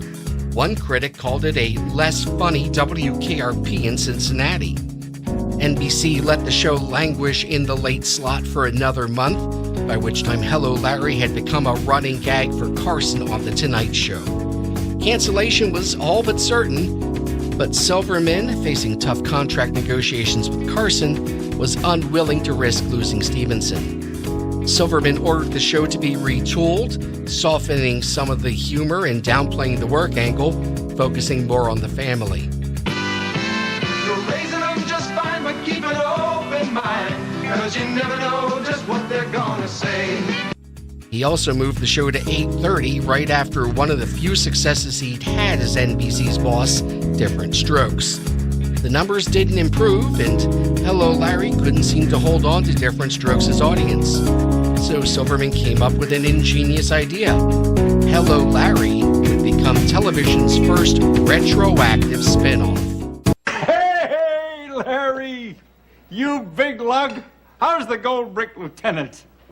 Phil, you old son of a gun, how's my favorite insubordinate sergeant? Couldn't be better. I miss you. Hey, where's that $4 you owe me? Operator, I got a bad connection. You got it backwards, pal. Larry was suddenly turned into an old war buddy of Different Strokes' Phil Drummond, and Mr. Drummond was revealed to have unwittingly bought Larry's radio station. Hey, Larry, you still got that radio show? No, you have that radio show. Congratulations on buying the station. What? What station?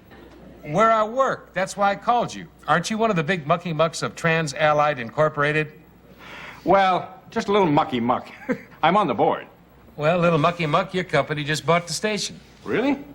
I guess I better start staying awake at the meetings. The two-part crossover had great ratings for the half that happened on Different Strokes.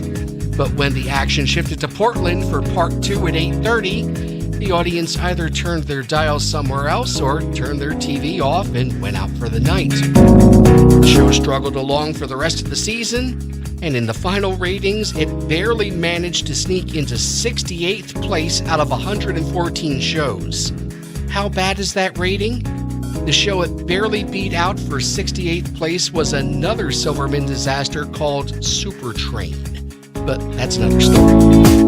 Once again, cancellation seemed certain, but contract talks with Carson were still going on, and Silverman felt he still needed Stevenson as a potential replacement.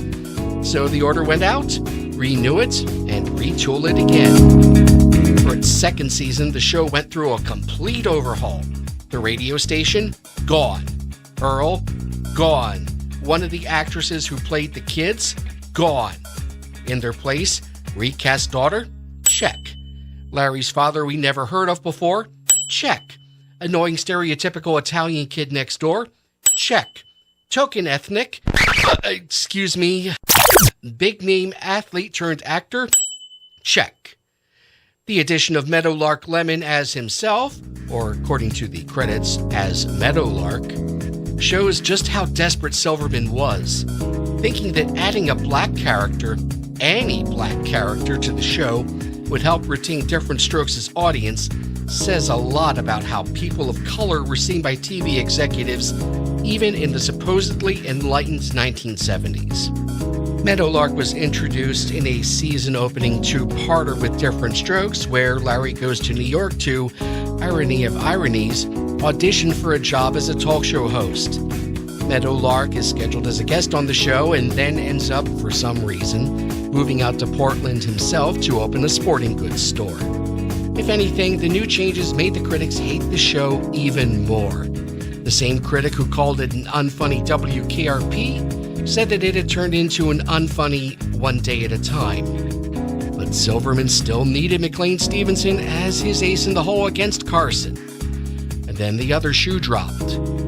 In April of 1980, Johnny Carson got a phone call from Edgar Rosenberg, the husband of Carson's close friend Joan Rivers. Since Carson was forbidden to negotiate with other networks while still under contract, Rosenberg had been talking to some people behind the scenes, and in the call he said in a stage whisper that he was an emissary of the alphabet people who want to discuss a possible post-Peacock throne. Translated, that means that ABC were prepared to give Carson everything that NBC wouldn't to jump ship. Silverman finally blinked, but in a final negotiating ploy, he leaked the word that NBC was ready to sign a deal with the next host of The Tonight Show, Richard Dawson. Stevenson's charmed life, and as a result, Hello Larry's, was at an end. NBC officially pulled the plug on April 29th. McLean Stevenson went on to star on even more failed projects, never again achieving the success he had as part of the MASH ensemble. Meanwhile, Carson got everything he demanded and more. A huge increase in salary, a 3-day work week, and 17 weeks of vacation. He stayed as host of The Tonight Show for another 13 years before finally retiring. And as for NBC, they learned their lesson and never again used the promise of being the next host of The Tonight Show as a carrot to dangle before talent they wanted to keep. Oh, who am I kidding? But those are other stories.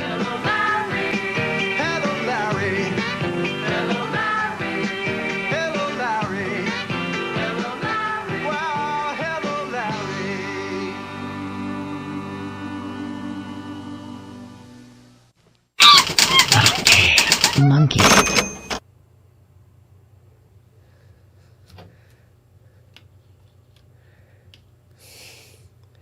It took me by surprise. That was the Hello Larry episode of slightly longer than 13-week theater. I was a little distracted. Thank you for the super chat, Tommy D. Thank you very much. Also, Michael Thorne made a donation during that one. Thank you for everyone so far tonight who has given. And once again, those donation addresses, which I didn't bother putting them on the screen this time. You can always scroll back if you still want to find them. They are going to stay active for people who are watching the stream later on. And we're coming up now on 10 o'clock Eastern Time in just a couple of minutes. And it's going to be the launch of the new season of 13-week theater. I've got some interesting shows that I'm going to be taking a look at, including some that I had intended for the last season, but when the copyright war between me and the BBC started, they had to kind of get pushed aside, but I will be visiting them. I'm also inundated constantly with comments over and over and over, giving me plenty of ideas of stuff to do. I do need to thank all of my fans out there. I'm surprised anytime someone mentions that they like my stuff. I just try to amuse myself, whether it was my comic strip when I was doing it or this. I just try to keep myself amused, and I guess there are other people with strange senses of humor out there as well. If you liked the episodes that you saw of the Idiot Box, most of them, there were a few that I just got tired of fighting off the copyright trolls for. Most of them are on YouTube under my channel. You can find them there. Also, over 52 episodes of 13-Week Theater. You might want to support me on Patreon, patreon.com/13week. Patreon donors get early access to episodes. For example, this one that we're about to show in a couple of minutes here. The Patreon supporters had that last Saturday. So if you want to see episodes, and there's also still one more Patreon-only episode that I have not shown on YouTube. That is the episode about Aftermash. So if you've really got a morbid curiosity about that one, you can find that by supporting me on Patreon. And Patreon subscribers are going to be getting another special episode probably right after the first of the year, after I've got a couple more regular episodes. Tommy D, another super chat. Thank you again very much. Your show is great. Thank you very much. Oh, you should do an episode about the Jay Leno show from Victor Higgins. No. Jay Leno, there's a reason that everything he does has written by Jay Leno, additional material by every name ever in existence. Jay Leno, no, I'd rather not. I'm considering if I can find enough footage, I want to do the Conan O'Brien Tonight Show, in which case I'll have to deal with Jay Leno. But until then, no, I'm sorry. Thank you very much.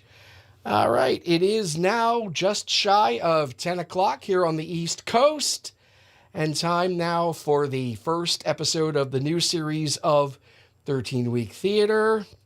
This one is Days Like These. 13-Week Theater is supported by Patreon. Subscribe now and get exclusive early access.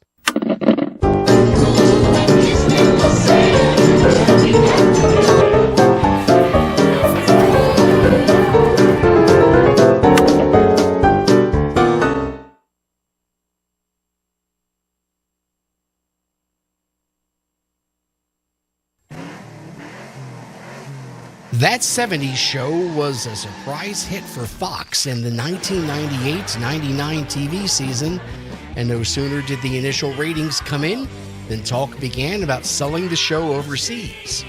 One problem was that the show was so rooted in American culture during a specific time period, the original show would have trouble appealing to foreign audiences, and for, say, a British network to pick it up for screening would make about as much sense as doing an American version of, let's say, Dad's Army.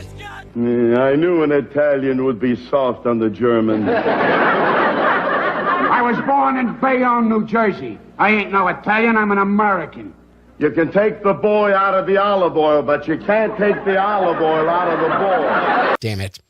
Well, still they decided against it. If that 70s show was to be able to capitalize on foreign markets, it would have to be in the form of an adaptation. Looking at the last time a British network tried to adapt an American sitcom, which is another story unto itself, 70s show creators Bonnie and Terry Turner decided that if you wanted a job done right, you gotta do it yourself. And since the show's producers, Carsey Werner Mandabach, had one of their partners already living and working in the UK, it just made sense to produce the British version of the show in-house. So it fell to Karen Mandabach to adapt the show for a British audience. She brought on director Bob Spires, who was responsible for a number of British hits, including Absolutely Fabulous, Are You Being Served, and the movie Spice World, and writers Jesse Armstrong and Sam Bain to adapt the original scripts, since they hadn't been seen in Britain and presumably wouldn't suffer from comparison. A few changes were made to some character names to bring them in line with the more ethnically homogenous England than the American melting pot. For example, the Pinciottis became the Palmers. Jackie Burkhart became Jackie Burgett. Michael Kelso became Michael Maguire. Steve Hyde became Dylan Jones. And vaguely South American Fez became vaguely Scandinavian Torbjörn Rasmussen. The Vista Cruiser became the oh-so-British-built Ford Zephyr. And then there was the matter of the title. To avoid confusion with the American show, the decision was made to retitle it, and since the original working title for the American show was Teenage Wasteland, after a lyric from a Who song, it was decided to use that tactic, and they eventually decided upon a song by Asia called Days Like These. Okay, now for those who aren't up on British progressive rock, let me explain why this was a stupid decision. The band that recorded Days Like These was Asia, a quintessentially 80s supergroup founded by members of King Crimson, Emerson, Lake and Palmer, The Buggles, and Yes. They formed in 1981 and released their first album in 1982. And Days Like These was a bonus track on a greatest hits compilation that they released in the summer of 1990. So here we have a TV show set in the 1970s using a song recorded by a band from the 1980s, which was released in the 1990s as its title and theme song. But I digress. This is Carlton, television for London. Carsey Werner Mandabach partnered with Carlton, the London weekday independent channel, to produce the show for the recently united ITV network. Carlton ordered a full series of 13 episodes, and the show debuted on February 12th, 1999.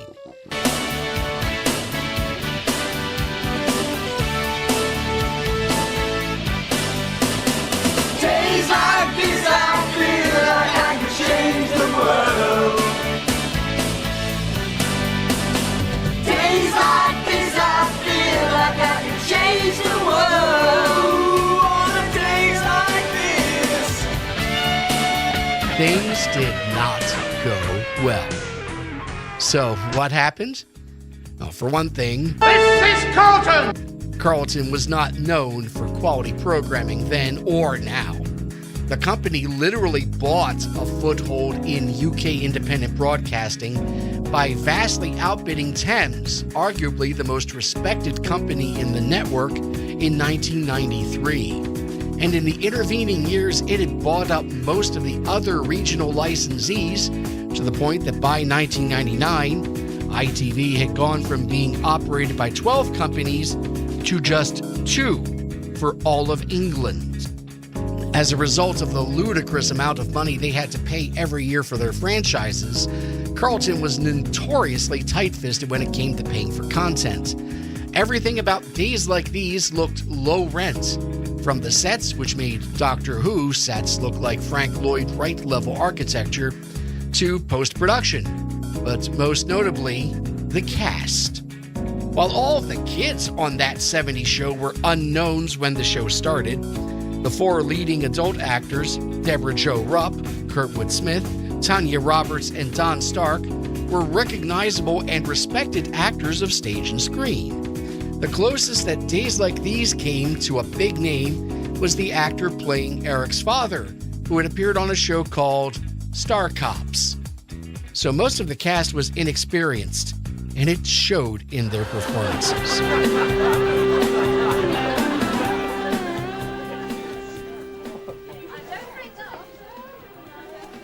Hey, take a look at them. I see that every day, boys. Well, almost. Cha-ching! He's alive! Good news, my dad's made me think of giving me the Zephyr. What, you get in the car? Oh, have I ever told you how incredibly attractive you are, Eric? Yeah, but you've sold me. No, I didn't. Yeah, I remember. You said not to say anything to Eric. Also, A big part of the appeal of That 70s Show was the chemistry among the actors. The cast all gelled in the first few minutes of the pilot episode. The actors on Days Like These, by comparison, all seemed stiff and uncomfortable around each other. You would never believe that the kids had been friends for 15 minutes, let alone since early childhood. And then there's the dialogue. So is Ron still thinking about giving you the car, maybe? Even if we do get the car, I mean, we're going to need a lot of petrol money, because, you know, big cars, they're thirsty. Yeah, and the Zephyr's as big as a boat. Who's getting a boat? We shouldn't even need petrol, man. I heard about this bloke who invented a car that runs on water. It's got a fiberglass, air-cooled engine, and it runs on water. So it is a boat. As I said earlier, Days Like These recycled scripts from That 70s Show almost word for word, with a few cultural references changed. Oh, Doctor, thank you so much for saving me from the Daleks again. I'm such a helpless idiot. Stop talking, Sarah Jane, and keep jiggling up and down that jumpsuit. Oh, Doctor, I need to give me your sonic screwdriver, quick. Bodygate. And a few inexplicably left unchanged. A Toyota? Yeah, it's mine. We spent hard-earned cash on a second-hand rice burner. Oh, Ron. They're so economical. Last time I was that close to a Japanese machine, it was shooting at me. The end result was scripts that were confusing, actors who looked like they'd pretty much be happier anywhere else at the moment, and sets that looked like they would fall down if someone in the next county over sneezed. Days Like These was, to be blunt, unpleasant to watch. It also didn't help that Great Britain wasn't as sentimental and nostalgic for the 70s as America had been. Between the troubles in Northern Ireland, racial tensions, class conflicts, and the notorious Winter of Discontent, there wasn't much about the 1970s to look fondly back upon in the UK. After 3 weeks, ITV moved the show from Friday evenings to Sunday evening. Then the next week, they moved it back to Friday. Then they took it off the schedule for 3 whole months. The show came back on June 2nd, taking up the late evening time slot on Wednesdays when the young audience Carlton had hoped to attract with the show were the least likely to see it. The writing was on the wall, and the show was last seen on Wednesday, July 7th. The last 3 of the 13-episode order were never screened. If there is a lesson to be taken away from the mess that was Days Like These, it's that television is an art and not a science. The 2 shows had the same premise, the same characters, hell, even the same jokes. And yet, Days Like These was as big a flop as That 70s Show had been a hit. The original show had captured lightning in a bottle, with all the elements of the production all coming together perfectly. It was not something that could be easily duplicated.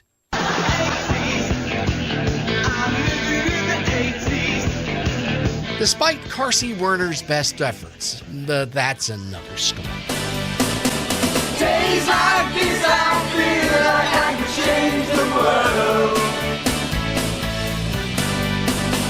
Days like these, I feel like I can change the world. On a days like this. Monkey.